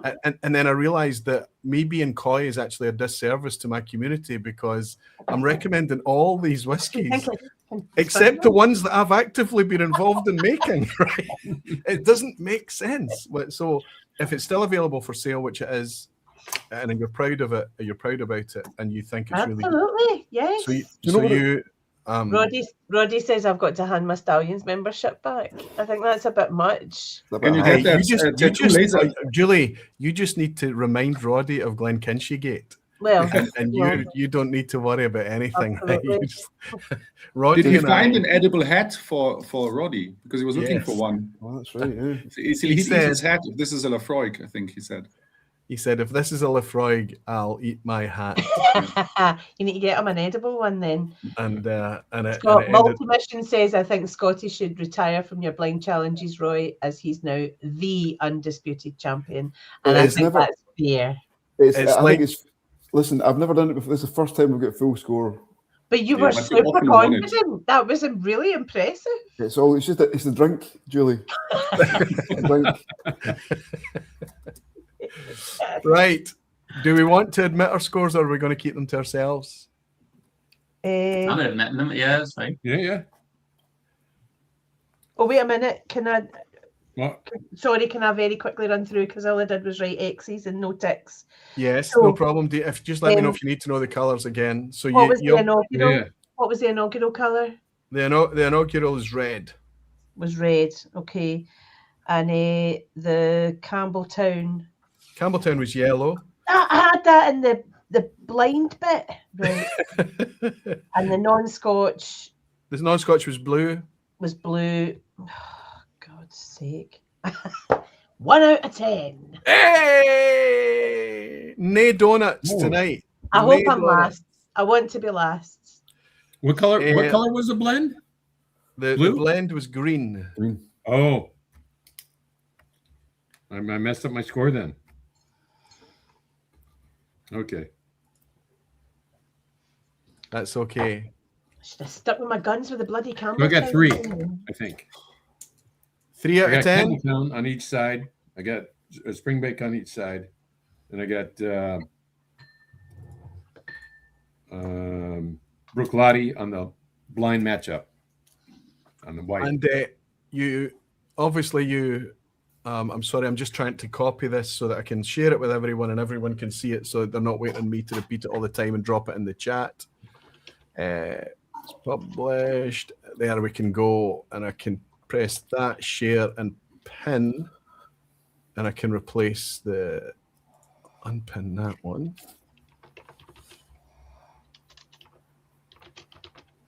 And pin the new comment, and everyone can click, and that's the full solution for everybody. So Julian 1, Erwin on 3. Blair, how did you get on?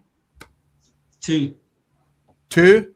Yeah, I've managed to get the old school on both, but for the Springbank and Smogan, I switched them on both. Flipped them round. And I did the same with the Symington and Aberargie. The Symingtons and Aberargie, and I know that this is crazy. If you're sitting and you know what each of these are, and you're sipping them in the fully illuminated as to what they are, you're going to think it's silly to confuse those. But I understand why those would be confused tonight. Yep. One's at 48.2%, the Aberargie, one's at 46%. But the Aberargie's got that quite, it's new, but there's a lot of character, there's a lot of layers, there's a lot of jammy fruit and richness to it. Yeah. And then for me, the Symington's 10-year-olds get so much Edredar about it, which is also lots of dark red, jammy, thick, dense fruits. Yeah. So, by the way, I think that's the bargain of the century right now. That Symington's 10-year-old at 30 quid a bottle is incredible stuff.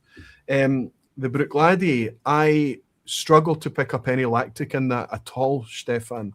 But I know that if I sip it in contrast with certain things, it pops out. Yeah. And just shows a little glimmer of it. But for me, I think it's one of the best Bruichladdich that we've been treated to. I also think the Yellow Submarine is a peach as well. So, Erwin, you scored 3, Blair scored 2, Julie scored 1. Stefan, how did you score this evening? I got 6, which is not good, not so bad.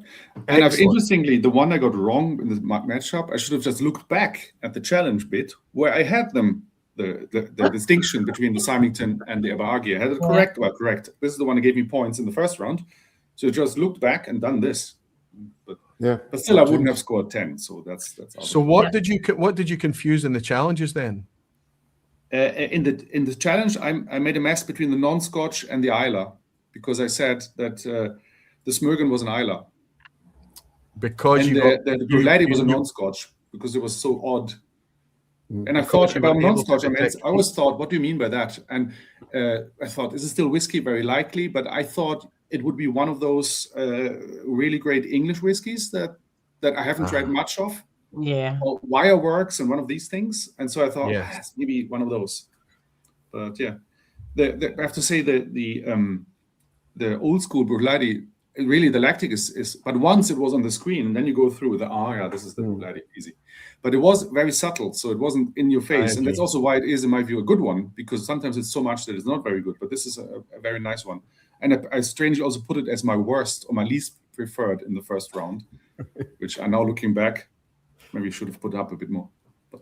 Listen, everyone reserves the right to shuffle the order of the favourites. It's quite difficult. It's probably the hardest thing of the blind is obviously you're challenging yourself to score points when you're on test, but when you're trying to decide your favourite to your least favourite, that's actually the hardest to commit to because you know you're going to change your mind in a few sips' time. Yeah.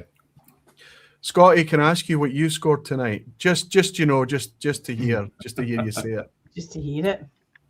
I don't know, some points. Don't know, got 10. Just to prove it, right? But all matches, right? All matches.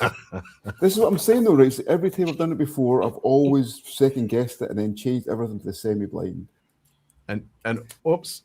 Hello? Sorry, Hello? I didn't mean to do that. This time I thought I'm not changing it. And I've never tried the Aberargie before, but again, that was process elimination. So yeah. First time it's ever happened, so there we go.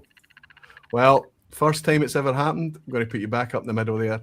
I would just want everybody to give this man a round of applause.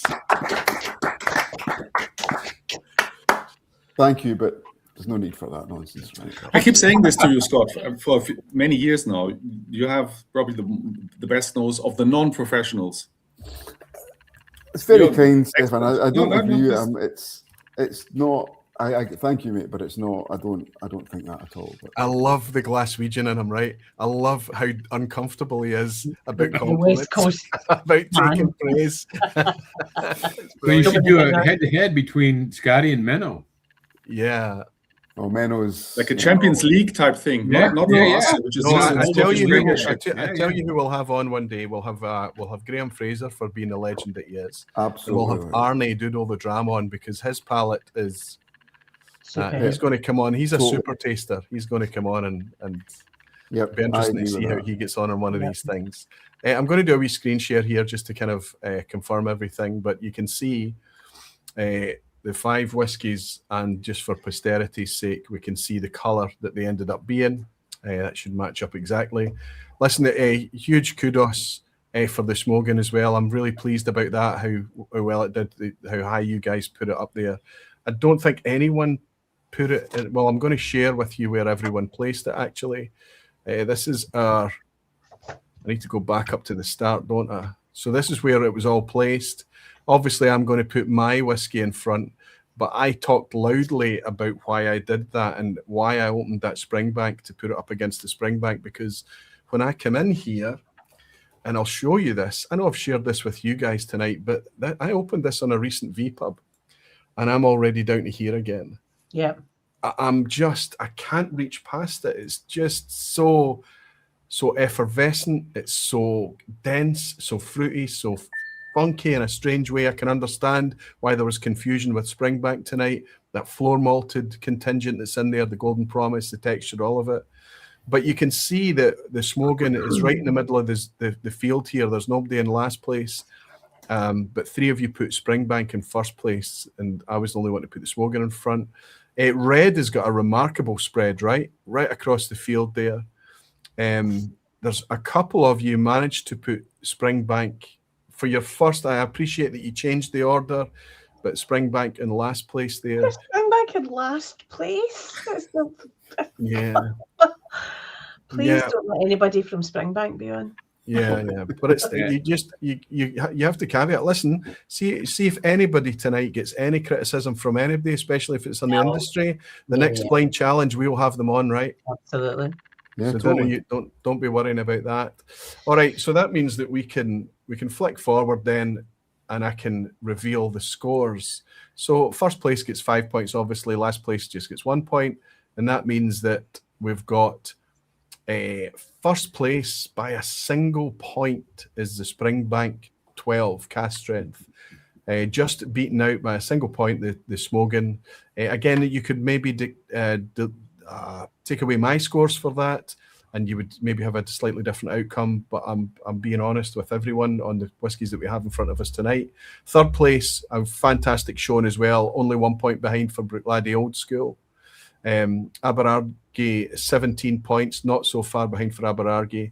And I still think that's a fantastic showing for Symington's 10-year-old. I still think it's fantastic value for what that thing is. And there we have another. Scotty's desperate to get off the. I don't know what's. Are you even going to turn up to work tomorrow, Scotty? I'm off tomorrow. So no, I'm not turning up. You're for off. tomorrow. Superb.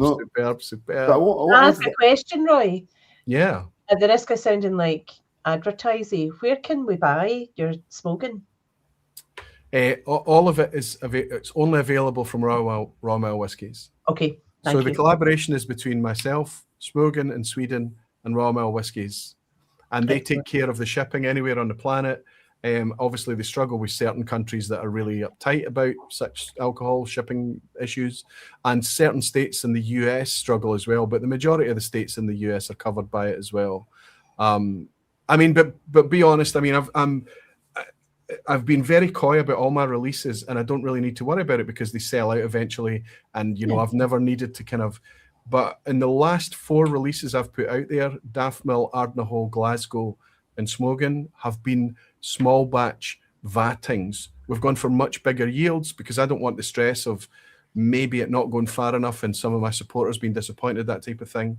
So we've got much more to go around. So you've done 4 releases since the marketing malt? No, the marketing malt was a single cask. Oh, okay. So that was at Christmas. So, but no, I did do a lot of releases. So last year, the Daftmill came out last year, the Glasgow came out last year, the Ardnahole came out last year, as did the marketing malt. So 4 came out last year. And then the only one this year is the Smogan. It Right. came out in February, I think. Really March, good. sorry, it came out in March. So, but the reason is that, you know, you've got this fantastic whiskey on the shelf that I can't reach past, and I'm turning up at every vPub and saying to myself, I can't really talk about that because it's not really cool to be promoting your own whiskey. Right. And then I suddenly had a realization when I was doing the best of 2026, and I said, how can I do the best of 2026 when that whiskey is the include your best own? of 2026 Yep. and not include it? The reason is because I'm selling my own thing. But then I'm like, no, wait, I'm being honest, like I do in every other thing I ever do. And the only reason I'm withholding it is because it's my whiskey, which is dishonest. That's And that it's way doing for a Scotland, man. disservice.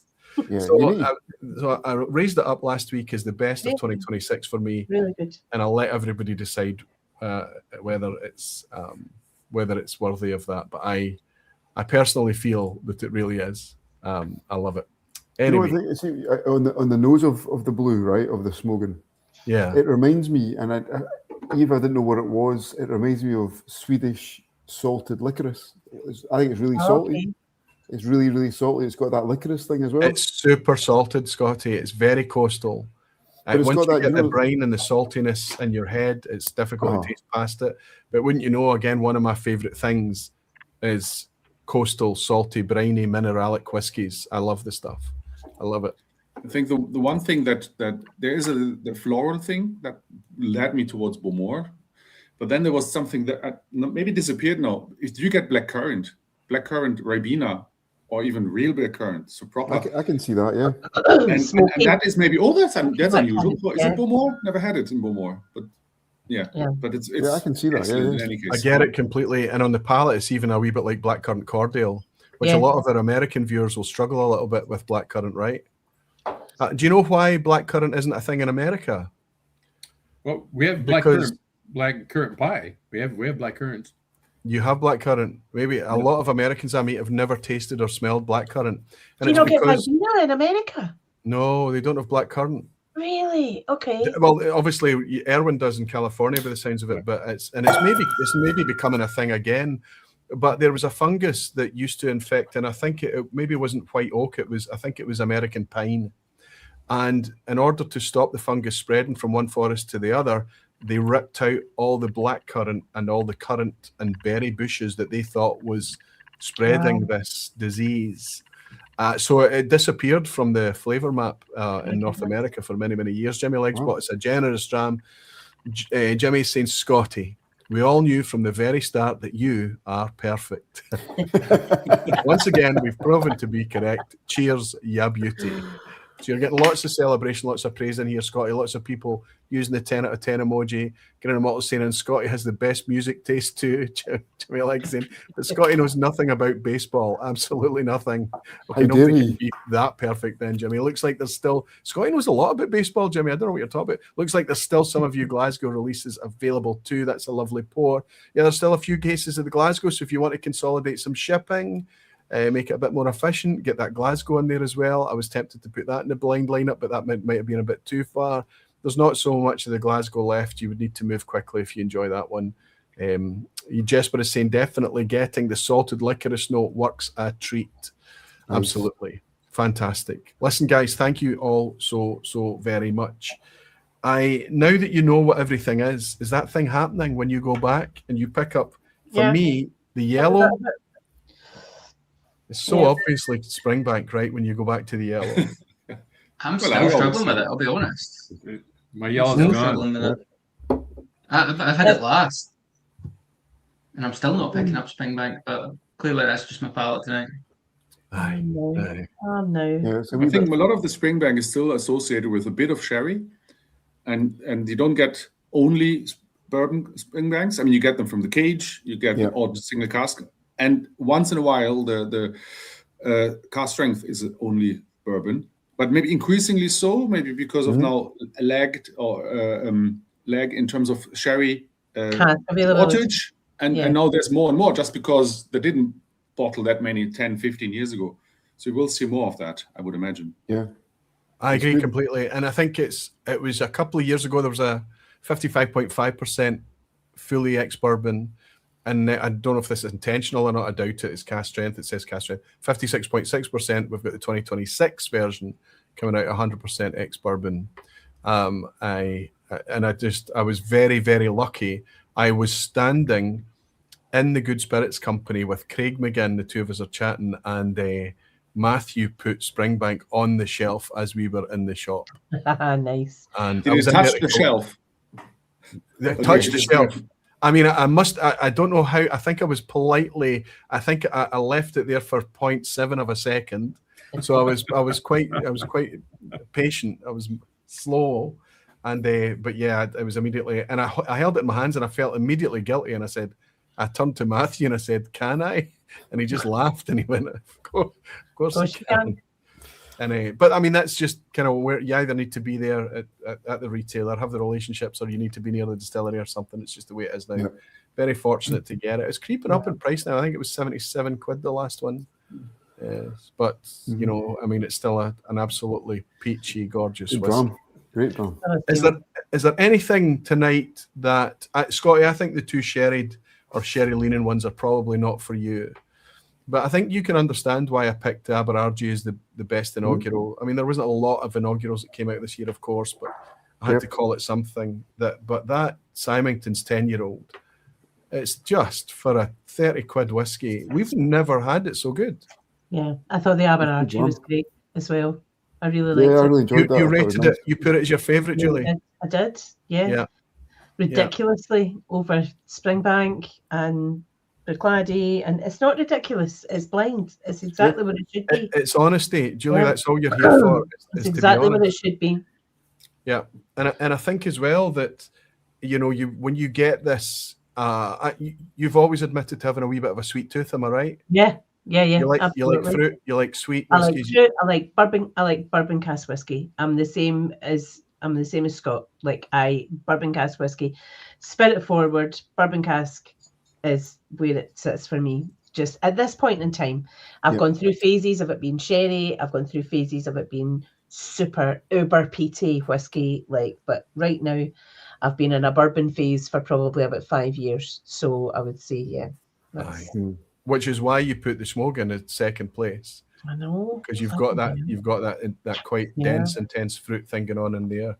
Sometimes in the Smogan I get orchard. Other times I come at it and I've got this really strong apricot thing. You guys mentioning blackcurrant and licorice tonight is absolutely there. It's one of those ones you play with a wee bit of water, it opens up. When I go back to my notes though, I said the red. So what was the red? The red was Aberargie. I keep calling it Argie. Argie is what I've got in my head. Well, we all called it Aberargie until the brand actually dropped, and then they told us it was Aberargie, right? So we had to relearn I don't. It takes me a wee while, but anyway, I was getting soft centre chocolates and sherry, and the blue, which was your Smogan, I got cream soda and a wee bit bloody as well, which was the thing that made me think it was Campbelltown. Iron, because I always get blood. Yeah. Let me rephrase that. I always get raw steak, I know exactly what you mean. Like blue steak. Mm-hmm. Yeah. We got olives I found, which was so it's brine the water. I get blood. I don't drink blood, but I know exactly what you mean. It's like an iron thing, and some people might get copper pennies or that type of metallic. Edge as well. I got a bit of mint on it on my notes. I got mint, dry, and smoky. Nice. The mint, I actually wrote Glen Scotia on top for the Nice. Yeah, so you need to do this again, and then maybe we need to have less good whiskey, or let's say, which it sounds like a strange thing, but maybe put in a really not so something a bit more questionable. Here's the problem with that. You do that one, Roy. We don't want to do that. Here's the problem with that is that have you picked up on the theme for tonight, the soft theme? The theme was, and I don't imagine that you would, which is why I didn't want to lead you down an alleyway such. Last week, I celebrated the best of 2026 so far. And I wanted not to rely on just what I was banging on about. I wanted to share it with you guys as well and say, these are the things either for value, for interest, for being a bit special, for being really quite good. The only one that didn't feature is the Springbank 12 cast strength because nobody can get it. Yeah. But when I was talking loudly about my Smogan last week, the one I compared it against, I uncorked the Springbank 12. And now tonight can probably is the best demonstration of why I did that. Actually, thank you. But also consider if every one of you, you can look the camera straight in the eye. Did anybody know that I'd poured my own whiskey tonight? No, absolutely not. Nope. Roy, I had your whiskey as Springbank cast strength. Yes. So Yeah. you can imagine the risk that I took. Because if you'd all put it last place, I would have still had to broadcast this thing. Yeah, of course. Of And course. it's just, it's nice to be drinking whiskey in company. It's nice to It's be delicious. with people who know their way around a glass. Mhm. And it's nice to get the feedback and get the similar notes. And we might describe it slightly differently. Somebody's copper penny is somebody else's blood or whatever it may be. But we all can work out why we talk about it in the way that we do.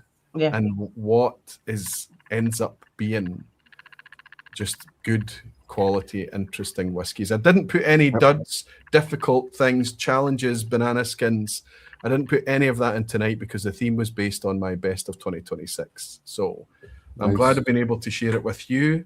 The bottles took a bit of a dunt, but I have to say I would give the entire bottles to share a night drinking with all of you guys. It's an absolute pleasure. I love it. Thank you, Roy. Thank you very No. much. Roy. Delighted to have come last to Scott's 10 points. Can I just, and Scott can't take any more compliments, right? But we've all got pals that we hang out with who, if they had scored a 10 out of 10 on a blind challenge, we would be dreading the next time that we hang out together because they would be insufferable. Right? But Scott Monroe is wouldn't do not that. one of those No, he wouldn't do guys. that. Just you wait. I'll turn up at the club night, next club night in a gold lamy suit, Black cup. covered in bling. No. What's different, Scott? Is that the same one you were wearing on Tuesday night? There? Oh, come on, that's okay. Gav's Drams has just bought us a dram. Gav, I hope you're keeping well. No comment or anything like that, buddy, but it's brilliant to see you and pleasure. Thank you all for your generosity. Thank you for your time tonight and thanks for hanging out. I think everybody should just raise a wee glass. If you're a barfly, use the cheers emoji just to say thanks to all the people. But the bullying isn't over yet. Thank you, everyone. Cheers. Cheers, everybody. Cheers. Cheers. Because it's the penultimate vPub, because the last vPub of the year is usually a fun quiz. It's usually quite easy. I want everybody to have a good chance of getting a really high score on it. So it's nice to do that, but I have not done that tonight. Love it. Oh, Great. Can I ask who is available to hang out for another 20 minutes, half an hour to compete alongside each other for the quiz at the end? Of course. You can dip out with absolutely no judgment whatsoever, but I always kind of use a mix of questions that I've got in a wee archive, and I make up some questions for the night, things to fit the mood, whatever it may be. The quiz that I put together tonight, as I was loading it up and getting ready tonight, I think it's brutal. I think we're not quite at nuclear, which is just underneath Menno, but I think it's just a smidge under nuclear. Okay. That's my way of saying if you end up with a 0, a 1, or a 2, or a 3 tonight on this quiz, that's okay too. Now I'm going to go for the double. So, yeah. No, I'm it's all good. in. Are we going to make ABC and all that again to hold up? Yeah. That's the best thing to do. I Okay. should have printed some out and gifted them to you and put them in the wee envelopes I gave you. Officially Yeah. branded ones, laminated to be reused for the future. Well, they do exist. I don't think I can open this cupboard to get into it because my desk is buttoned up against it. Springbank made them for me. Did they? Yeah, David, you know David at Springbank? He just, Big David, not David Allen. David Wood. Yeah, David Wood. He realized that we needed him for the quiz when we were broadcasting from Springbank a few years back. And he made these big block letter ones. Right. And I keep forgetting them to carry them and hand them out to people because they would be great to play along with. But they do exist. Scotty says, Menno, you should probably bounce now. Don't let Roy's awful ass hattery shit on your parade, buddy. It's all good. It's all Ginger good. Genius John is saying, congratulations to all involved in a great vPub, and especially Mr. Monroe. However, the World Cup calls. See you all next week. Listen, I want to thank everyone, despite the fact that the vPub continues to go out adjacent to really, really interesting and exciting World Cup matches. The same goes for you guys for joining me tonight. I really do appreciate you turning up and picking this up. I know you're talking about Menno Akaviti. He's not that bad, says Jimmy Legg. He is. He's murdering. It's been a wee while since we've had him on. I should maybe have invited him to be... In fact, I think all of you are going to be missing Menno after this quiz tonight. You never know.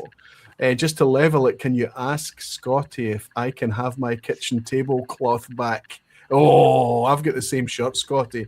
We will not have that from Mr. With Molly, will we? Man, listen. Don't take the shine off his night, Ben. It's all good. Played for life. Yeah. The smoking is briny, smoky, and a big hit of barley, says Ben. Just cracked my smoking and now no longer have the full set of VTs. 100% worth it. Well, the thing is, if it's one that you like, there's still enough out there for you to grab one. Yes, making Scotty drink sherry is rather mean, Aquaviti. There wasn't much. There wasn't much. George P is saying, superb evening. Thanks, Roy, and thanks to all your guests. Early start for me tomorrow, so you need to bail here. Good night, barflies. George, I thought you were in Arizona, my friend. I might be confusing you with somebody else. Apologies if I did. So sorry, buddy. I'll wind back down because it's jumped again. Big Davy, not wee Davy. He couldn't tell us smoking from a Springbank 10 cast strength. Jesper back is saying, cheers for a great vPub. Night all and good luck on the quiz. And Kyle Taylor is saying, he's given up watching the England match to hang out with us. Yes, like I say, when we're talking about the vPub and the World Cup. Listen, I know that not everyone's interested in the football, but I am. And I know that a lot of people I'm speaking to is dead excited about it. So the fact that people are still here is amazing. Love the crack, folks. Had the Aberargie at the Malt Room in Inverness. We'll happily meet any barflies anytime, says Hamish. He's always good for a coffee, good for a dram. Great guy as well. If you're ever up north at Inverness, you can bump into Hamish. Brilliant to have you, Hamish, and thanks very much for your generous dram. Okay, folks, are you ready for a wee bit of a quiz at the end? Good luck. Yes. Do it. I'll show you my ignorance. You've already got a piece of paper with nothing on it? Yeah. It's zero. So That's You my can score. always just, I do this randomized, and in the end, you always end up with 3 points on average, 3 to 4. Well, you know what that is? That's the I can't remember his name now. Hans Mind the Gap founder guy who said even if you play against the chimpanzees on a multiple quiz of 3 questions, 10 out of 10, the chimpanzees are going to get 3 or 4 out of 10, right? So some people will randomly write down. Don't do that. No, but Michael Wood, for example, and a few other people will write down random A, B, C, C, B, A, B, B, B, and then just see what the chimpanzee scored against their knowledge. And sometimes the chimpanzee wins, which is unfortunate. Right, fantastic, everyone. Good luck at this quiz at the end. Like I say, my gut tells me this might be a bit brutal, but let's just go with it. Hopefully no one goes home with a donut tonight. Quiz at the end. This week's sources comes from the Whiskypedia once more from Charlie McLean. Ingvar Ron's Malt Whisky yearbooks. I've used the 2026, 2016 and 2020 this time around, and I've also taken some details from Wikipedia. Question 1. Best of luck. Which of these are depicted on the label of a bottle of modern Craigellachie 13-year-old? I'm going to give you 3 things from the really cool design from a bottle of Craigellachie 13 official, and you tell me which of these are depicted. A pagoda roof, or what's commonly known as a Doig's ventilator. B, a horse and cart, or C, a water wheel.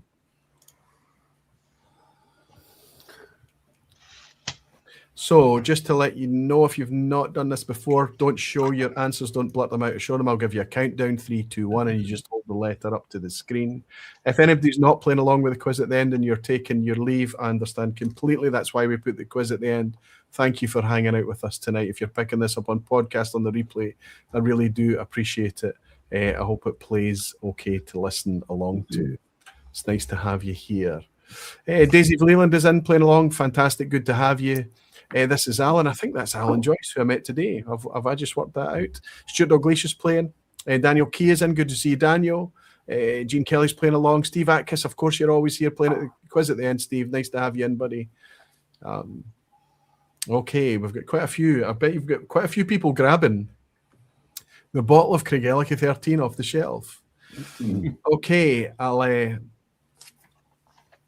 remove this ever so quickly, and I'll ask you to just say, I don't know, after 3, 2, 1, just hold it up. 3, 2, 1. Oh, somebody's using their phone. We've got A's and B's and C's. We've got everything. So the only thing we can guarantee from that somebody's wrong, right? Listen, the question 1 often is a freebie for everyone. All the answers are correct. Unless there's a banana skin, one of them is wrong. And I can tell you the only one that is wrong on that particular choice of list is C. There is no water wheel. There is a wee horse and cat. There is a pagoda roof, because obviously the distillery's in the background with its Doig's ventilator showing. So if you answered A or B, you're off to a good start. Question 2. Bruichladdich is celebrating its 25th anniversary in 2026. How many of those years has it been owned by Remy Cointreau? Has Remy Cointreau been involved?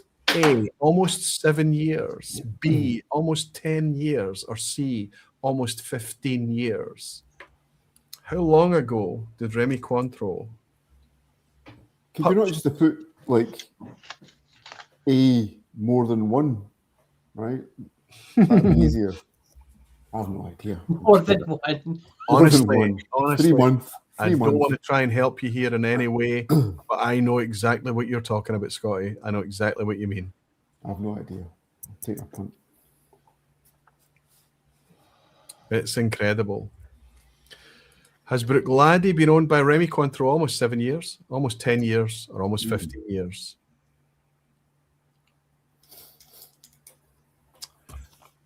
Okay, team.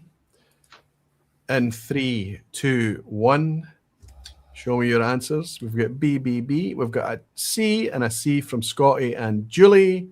They think it's almost 15 years. Stefan and me. The others think almost 10. I can tell you that it was 2012, which makes it almost 15 years. All told. Wow. Well done. That Bruichladdich have been owned by Remy Cointreau.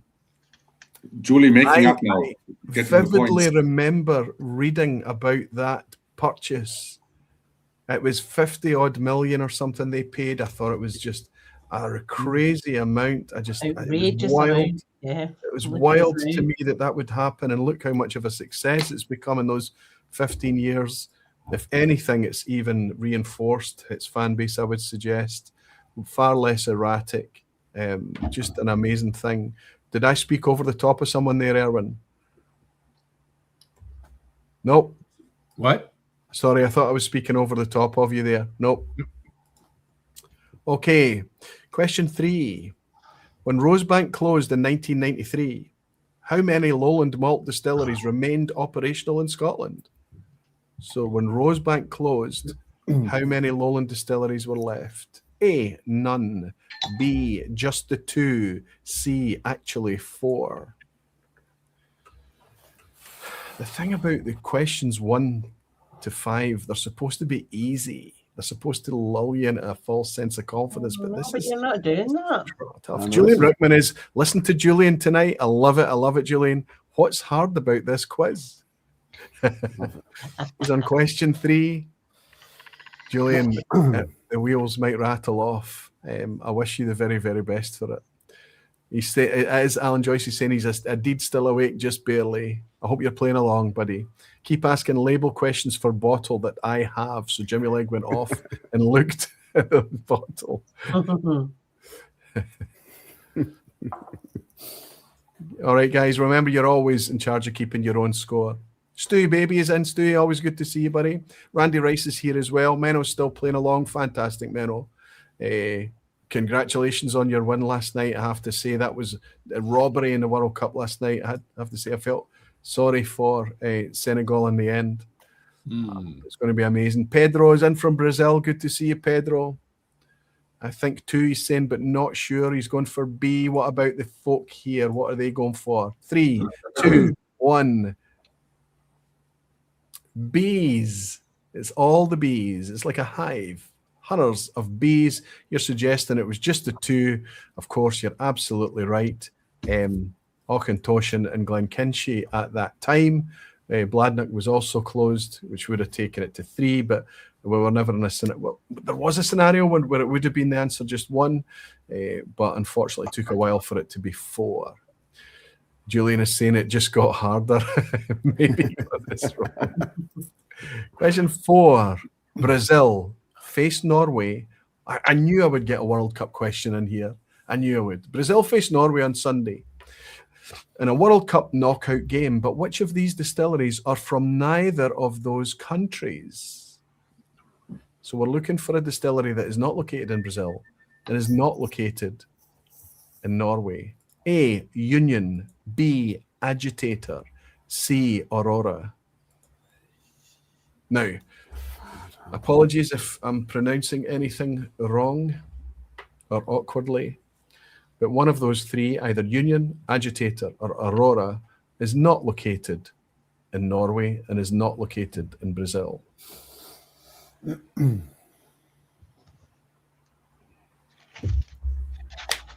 Scotty, you're just such a hero, big guy. That's just impressive deduction. It's going to be a while. It's going to be a while before anybody does that. Very few 10 out of 10s out there in the Blind Challenge. You join a very exclusive 100%. club. Is there not a T-shirt for that? No. Just look at the drama. Maybe a hat. Maybe you can ask Roddy for a hat. Challenge coin or something. Do you still have those sniper coins? Yeah, I do. I have a couple of sniper coins, but A plain T-shirt, I think, would be good with just winner across the chest. Winner, chicken and rice, Blair, was it, dinner? Chicken and rice. Winner chicken dinner. Although, to be fair to the Whiskey Club, I have to say, I once said at the club night last year, I said I had got powdered mushrooms and something, and I should have been kicked at the club at that point for even suggesting such a thing. And we let you stay, so... I know, thank you, Julie. Thank you. I didn't deserve to after that comment. Powdered mushrooms. All right. Let's see if we can get you a 10 out of 10 on a quiz at the end as well. That's Are we going for happening. A, Union, B, Agitator, or C, Aurora? 3, 2, 1. Oh, we've got A's and Stick with we've got B's 1 A again. and 4 B's. All B's. Okay. I can tell you that Union is in Brazil. Agitator is in Sweden. C, Aurora. I was hoping that you would work out Aurora, the Aurora Borealis, the Northern Lights and all that might have got you, helped you with the Norway thing. Obviously, Agitator is a Swedish distillery. Well done by those of you who got it by power of deduction, maybe, but hopefully that's what helped you through. Question 5 is always a picture question. We're looking at clearly a distillery, but it's looking a wee bit not lived in, shall we say. Can I just say something, Roy? Why is your ass hat tiny on that? You try to throw us one here, like, what's going on? No, the reason that there's a tiny ass hat there is because the ass hat is deliberately meant to be a bit awkward. So normally you would expect me just to throw up 3 distillery names and you have to pick which one it is. But that's not what I'm going to do. I'm going to give you 3 alternate options and you have to know the answer to 2 different things in order to get what it is. So that's why there's an ass hat there, Scotty. No, I'm just asking because it was so small. Usually the ass hat's quite big. That's tiny. Like, you could almost miss that. You could almost miss that there's some ass hattery. You're absolutely right. Sneaky. But you see it as soon as the options come up. Okay. This distillery that we're looking at is either A, reopened, B, demolished, or C, still closed. I don't even know. There's lots of 4 out of 4s in the chat. I've got 4 out of 4 just now, and you're just about to ruin it for me. Yay! Yeah, same here. So I did the quiz a few times, and then Furious. I was going good guns. 3, I was out by losing at least 1. But this might be it. How many do we have on 4 out of 4 in live in here with me tonight? Julie, Stefan. Nope, I've got 3. No. Okay, Banana Skins have taken out Scotty, Blair, and Erwin. So it's between Julie and Stefan. Okay. If we get 7, I'm happy. Okay, kids. Does anyone know which distillery this is? No. No. Okay. It doesn't help if I told you that it's actually owned and run by Willie Grants these days, and they use it as basically a store. Okay. Then it's not A. After 3, 2, 1. C, and A for Stefan. He went for A. The rest of you went for C. There's only one in the running now because there's a difference between Julie and Stefan. Only one in the running for the 10 out of 10. I still catch her. I can tell you. Julie, well done. It's still closed. It's Parkmore Distillery. Parkmore. Okay. There's a boarded up Wendy's that made me say. At the top, yeah. Yeah. There's a campsite nearby that's less than a 5-minute walk along the road from it. Anyway, question 6. Which of the following Speyside distilleries was put to use by Seagram's, making triple distilled and smoky styles? I'm going back to the 60s and the 70s here, to support blends such as 100 Pipers before being closed in the year 2000. So we're looking for a Speysider that used to make triple distilled and smoky whiskey to support blends. Are we talking about A, Imperial, B, Glenkeith, or C, Glencadam?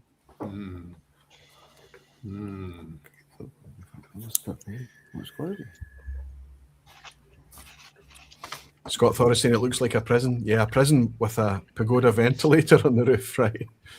Lots of 5 out of 5s in here tonight. There's already pass marks coming in all over the place from Triple Berg, Whiskey with Molly, Gene Kelly. Mikey Hayes, and good to see you, buddy. Jimmy Legg is also on a pass mark. Kyle Taylor. Grainham Malt is needing one more to get there. Roddy is playing along. Julie, you're up against Roddy. He's on a 5 out of 5 as well. Bruce Bernard is on a 5. Where's Roy's on a 5? Just ask him about Glenkinchie. Yeah. You can do it. Well, he's called me a vampire and said I have to hand my Stallions membership back. So Oh dear. Oh dear. Yeah. I have to say, I don't like anyone. I won't take anyone saying anything bad about Roddy, but Julie, you're allowed to. You're right. Daisy is on a 5. Randy's on a 5. Bob Wenting, Daniel Key, Jerry Miller. My goodness, lots of 5s. Pedro, Graham Young, Stewie Baby. This is an easy quiz, kids. Come on, what have we got here? In 3, 2, 1. Okay, we've got an A, a B, and a C here. Oh dear. Stefan, could you do me a favor and read out that question for me? Is it that wrong? Which of the following yeah, okay. Yeah. Okay, so if we remove the non-space side, if we remove Glencadam as the Highland distillery, that leaves us with Glenkeith and Imperial. That means that, remember, Glenkeith was famously making triple distilled, but if anyone's ever heard me talking about Craig Duff and Glen Isla smoky styles, that was them trying various different ways to make efficient smoky peated whiskey for their blends. So the answer here is clearly B, Glenkeith. Tricky question. Julie, you're still in. 6 for 6, man. Amazing. Good Superb. Okay, terrific stuff. Question 7. I'm going to read something out about a person.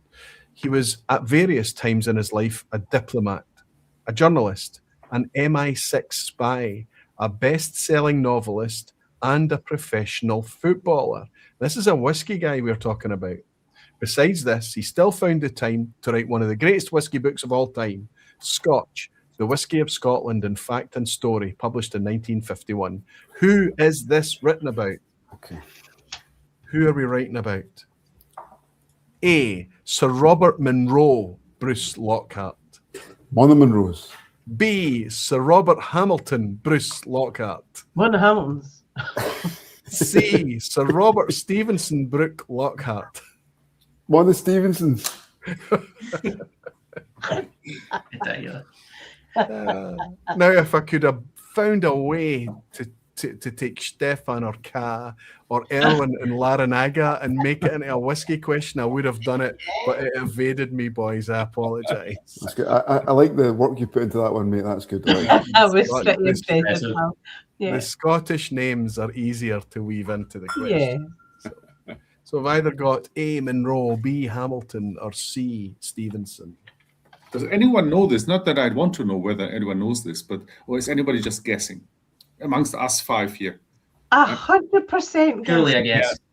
Yes. All guesswork, as have the last 6 questions, mate. Right, they're all guesses.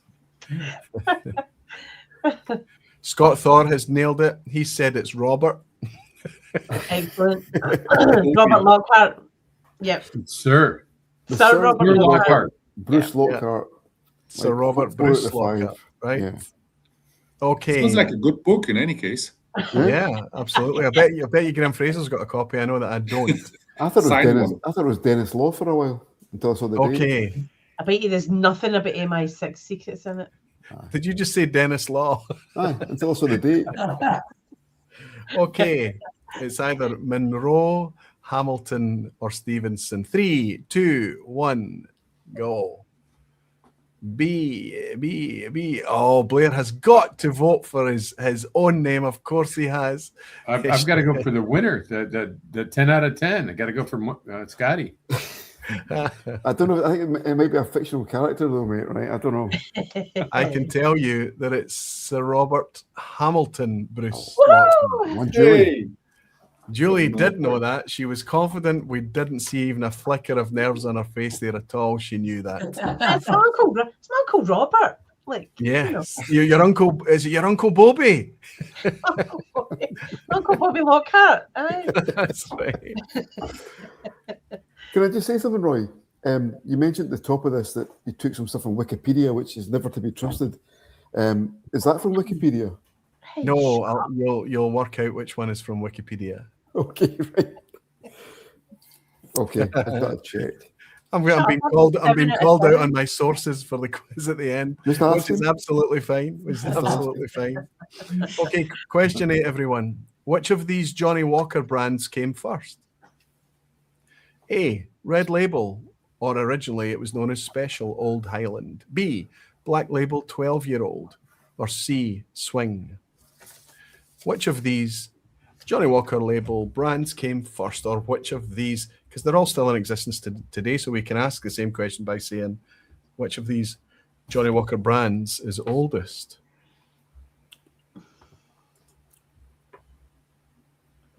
It's a brutal quiz, right? It is. It's just But Julie's guesswork. doing all right. She's doing all right. I I know. hope I'm just this about isn't the to- one that just about sweeps to. it away from you. I really don't. Yep, I'm just about to slip right onto that banana skin. Yeah, I'm thinking I'm going to have Something on to the skin's tripping me up. Ah, I need to read more whiskey books. And yes. Yeah, I do try and encourage it, which I've worked out. If I start to share what my sources are, it'll maybe help people pick up the right whiskey books, that type of thing, and might help them with the quiz at the end. But we've got so much knowledge out there in the community now that the quiz is inevitably going to have to remain quite challenging at points, okay? All right, everyone. Which of these Johnny Walker brands came first? Red Label, Special Old Highland, Black Label 12-year-old, or Swing? And 3, 2, 1. Well, we've got a split again. We've got A, B's, and C's all over the place. Julie, I fucked it up. Julie, you said B, Black Label 12. Yeah. Nailed it. Julie. Superb. Listen, I did I saw your banana skin with a Special Old Highland. brilliant.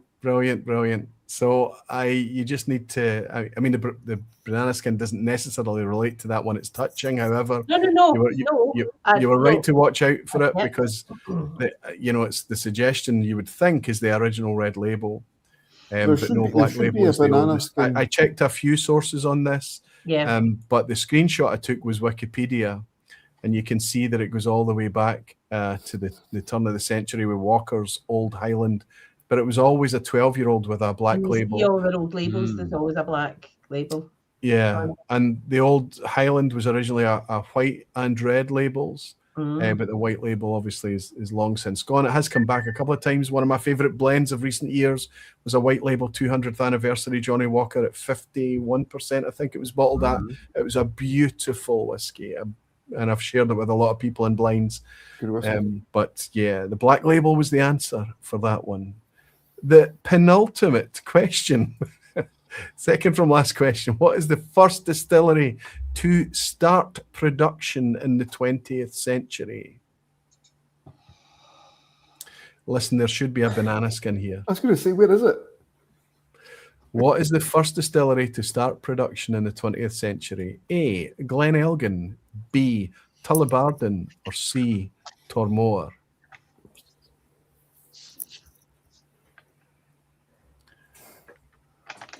But it should be restart, I would imagine. Oh, do you think? Well, Julian Rickman is now asking us every question a banana skin. After it gets past the picture question, Julian, it tends to be that I'm going for the trickier questions, to be honest, buddy. Every question should have a banana skin. Yeah. I agree. Every question. Forevermore. Yeah, has the potential to be a banana skin, absolutely. I can probably unpin that now.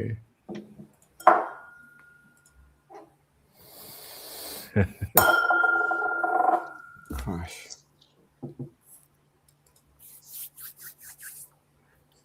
Okay. I've given you a wee bit of time to think about this one. We're either first distillery to start production in the 20th century was either Glen Elgin, Tullibardine, or Tormore. After 3, 2, 1,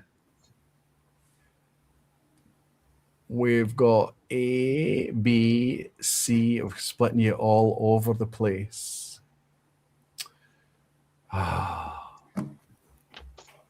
Julie, did you get it right again? I don't know. Julie, do you want another go?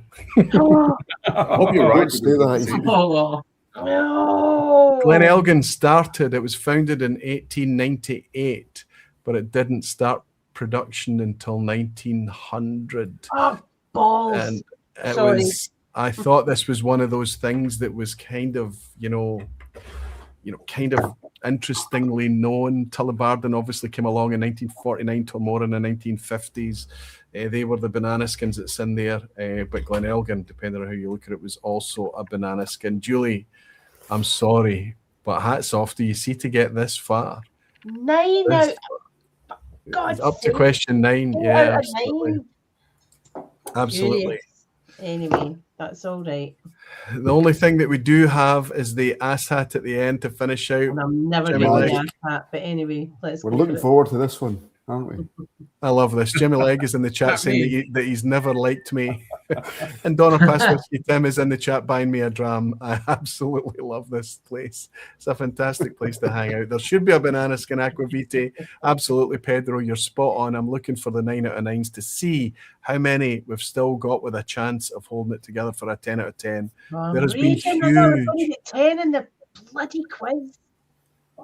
There's been huge attrition, I have to say. I can't see any 9 out of 9s that are still in left playing along. Liam Fraser, I agree with you. Doig did say otherwise. That was why I voted for Tormore. Roddy Graham is saying, I'm claiming that one. I don't know what he answered, but he's just claiming it, which is part of the rules of the quiz at the end. They That's can fine. do I it. like that. I like He's that. allowed to claim it. I like it. He's That's just good. claiming it. He's just claiming it. Confidence. So that means that you and Roddy are both tied then on 8 out of 9, Julie. One It then, goes Rodney. into the final question. Maybe we won't have a 10 out of 10 tonight, and I won't have many friends as we go into the summer break. I'll be able to make it up to you all as I join you for an on-location vPub from a secret location. I can't tell you where it is right now. People are still guessing, and I don't want to ruin the guessing games and things like that. It's good fun. But I'll try to make the quiz much more fun so that everyone can go into summer with a 10 out of 10. But in the meantime, we've got an asshat to go over. Okay. How many Scotch malt distilleries are currently in operation? Oh, come on. So that means any distillery with the word Scot in its name. in Scotland? Sake. A, the same as the number of core range releases from the cairn. Shit. B, about the same as the number of core range releases from Glen Elgin. Or C, about the same as the number of core range releases from Glen Glasgow. You're Asked joking, right? Hattery, doubled, tripled, annoying, frustrating. So you just need to slow down a wee bit and see if you can navigate it. Rory can do whatever he wants now that there are no ponytails involved. He did actually get compliments on his hair. I think it was Erwin. You were complimenting Roddy on his haircut as well this week. Yeah. Well, I'm thinking these asshat questions should be worth like 3 or 4. Yeah, you're right. You're right. I agree. You're right. I agree. Yep. Erwin, you're absolutely right. Let's make that a thing. However many points you need to get 10 out of 10 tonight, that's how much the asshat is worth. I need which 7. means you have to get the asshat right. It becomes even bigger an issue.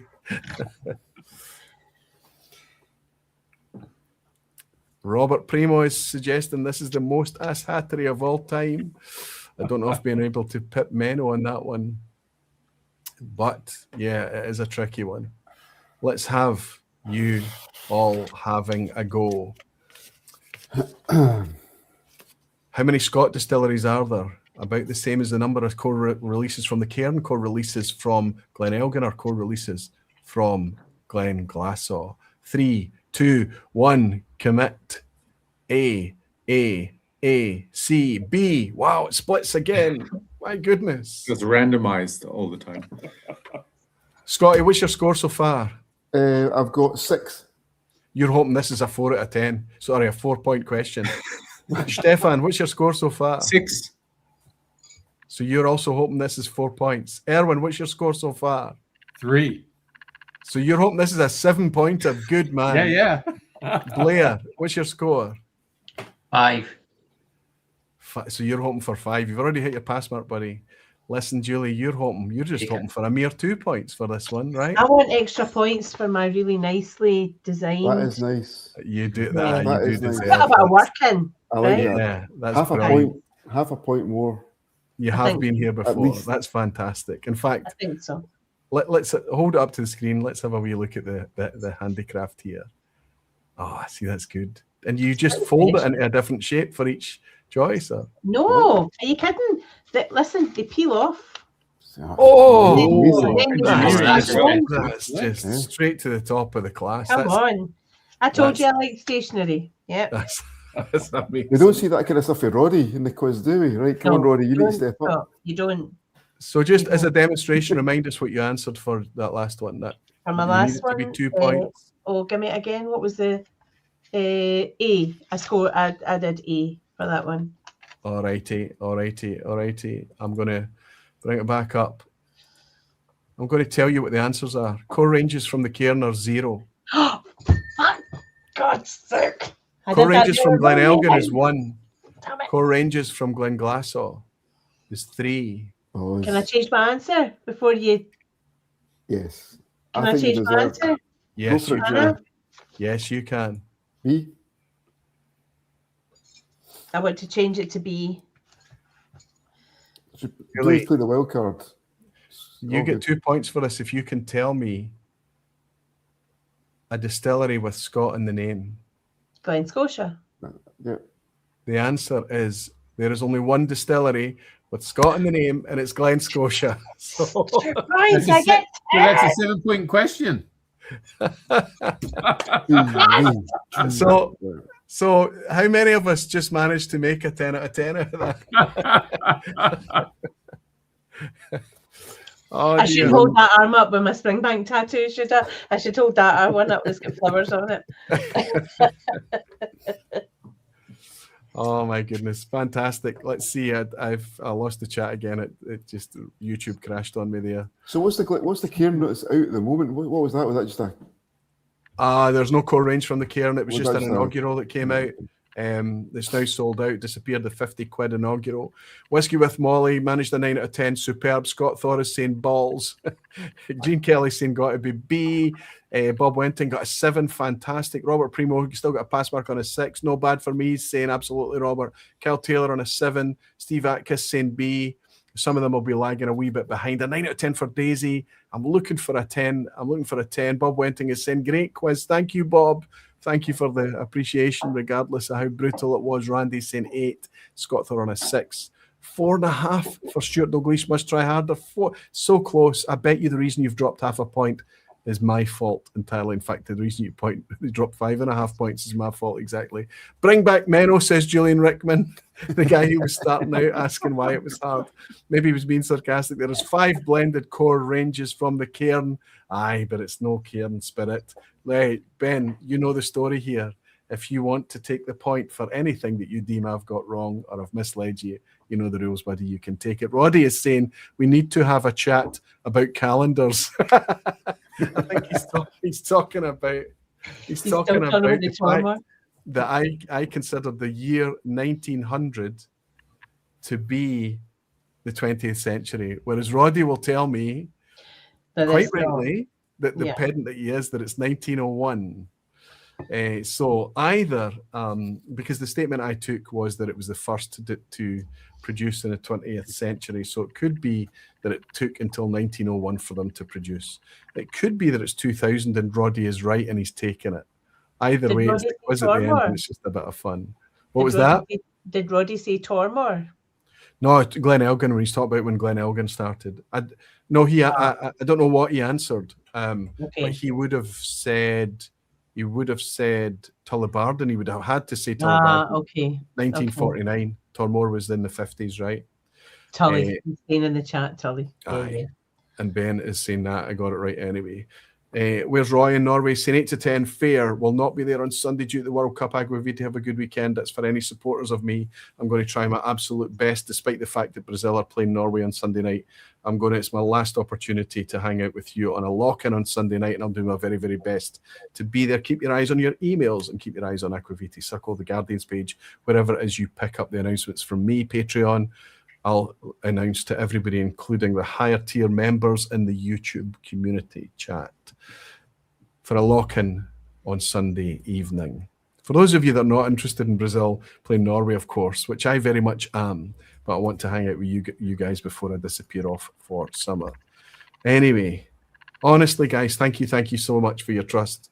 Thank you for your earnest endeavour. Thank you for some of you, in fact, all of you at certain points in the evening for showing off your skill. But unfortunately, we need to doff a cap to Mr. Monroe tonight, who strutted up, who just kicked it clean out the park. Yeah. What was it? As long as you do better than Scotland did at the World Cup, Scotty? Aye. World champions. You can get Clarkie's job now, right? That's it. Have I not told you? I've not been handing my notes in today, and I'm meeting the SFA squad tomorrow morning at Hampden. I am the new Scotland. Is that why you're not working tomorrow? Julie, I wouldn't like to say in detail, but yeah. It's not work, it's an honour. Yeah, exactly. I'm going to lead Scotland to World Cup glory in 4 years' time. So it's impressive, man. That's impressive. Well done. It was super impressive, buddy. Listen, I hope you still enjoy this. I think I enjoy it. I always loved kind of, whether it's Christmas or finishing up the end of the season doing this kind of thing. But I've loved the fact that this format can work live at scale with loads and loads and loads of people in the room doing it as well. Maybe, Julie, I know that you're always busy on festival weekend, but one of these years I'll drag you along on a Sunday. I aim to be there one year. It's just always caught. I know what it's like, and you're pulled from pillar to post, and you're like a ghost by the time the festival's over. Thank you for all the effort that you put in, and thank you for looking after so many of us barflies over the weekend as well. Not at all. Blair, thank you for your trust. This is a first time for you. I hope it's not going to be the last, because I see you're the new blood now. You know that, don't you? You're the youngsters. He's the eye candy. So, like, you've got to bring him back. You've got to bring him back. I'll take that. I'll come back anytime, you know. Superb. Erwin, now you know that even visitors, even people just passing through, we'll grab you by the collar and we'll get you involved Yeah. and we'll get you Oh, yeah. participating in things. You never know what's going to happen. It's all great Stefan, fun. You know, thank it's a you great always. community, friendly people. Sorry, Erwin. It's amazing. Thank you, Glad buddy. you enjoyed it, Erwin. Yeah, brilliant, Yeah. mate. Yeah, I love you, man. There's so much more to discover. You just keep coming across that Atlantic, okay? Oh yeah. You're Well, gonna I'm have a here lot all the of fun. time, and now when we come back now, because my grandson lives down south there, so when we come over, we'll be coming up here more often. Do it. Fantastic. Nice one. Good. Let us know. Let us know, and hopefully we coincide each time. Yeah. And Stefan, thank you so much for your insight, for your considered contemplation. It's always fascinating to me, and thank you again for your trust. Scotty, well done, son. Just well done. Thank you, mate. Cheers. I want to be playful. I want to give you a slag in. I want to, but I just Do can't. it. Do It's it. just- Honestly. And it's You Just- can't. You got 10 out of 10. no, you can honestly. I want to make it clear. You can slag me. Anyone can slag me whenever they feel like it. Just do it. Just do it. It's fine. I'd appreciate Brilliant. it more. Brilliant.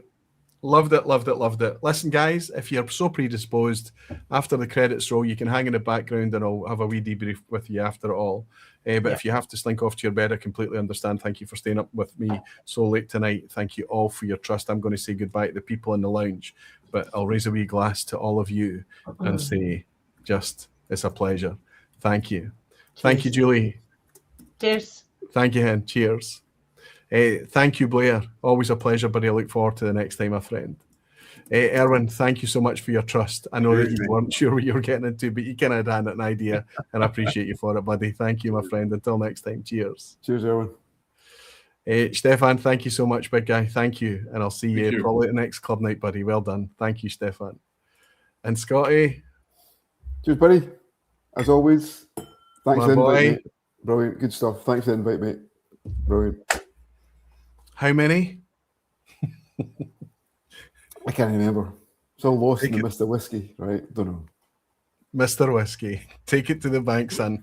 You've come a long way from secondhand peat and powdered mushrooms. Oh, the good old days, right?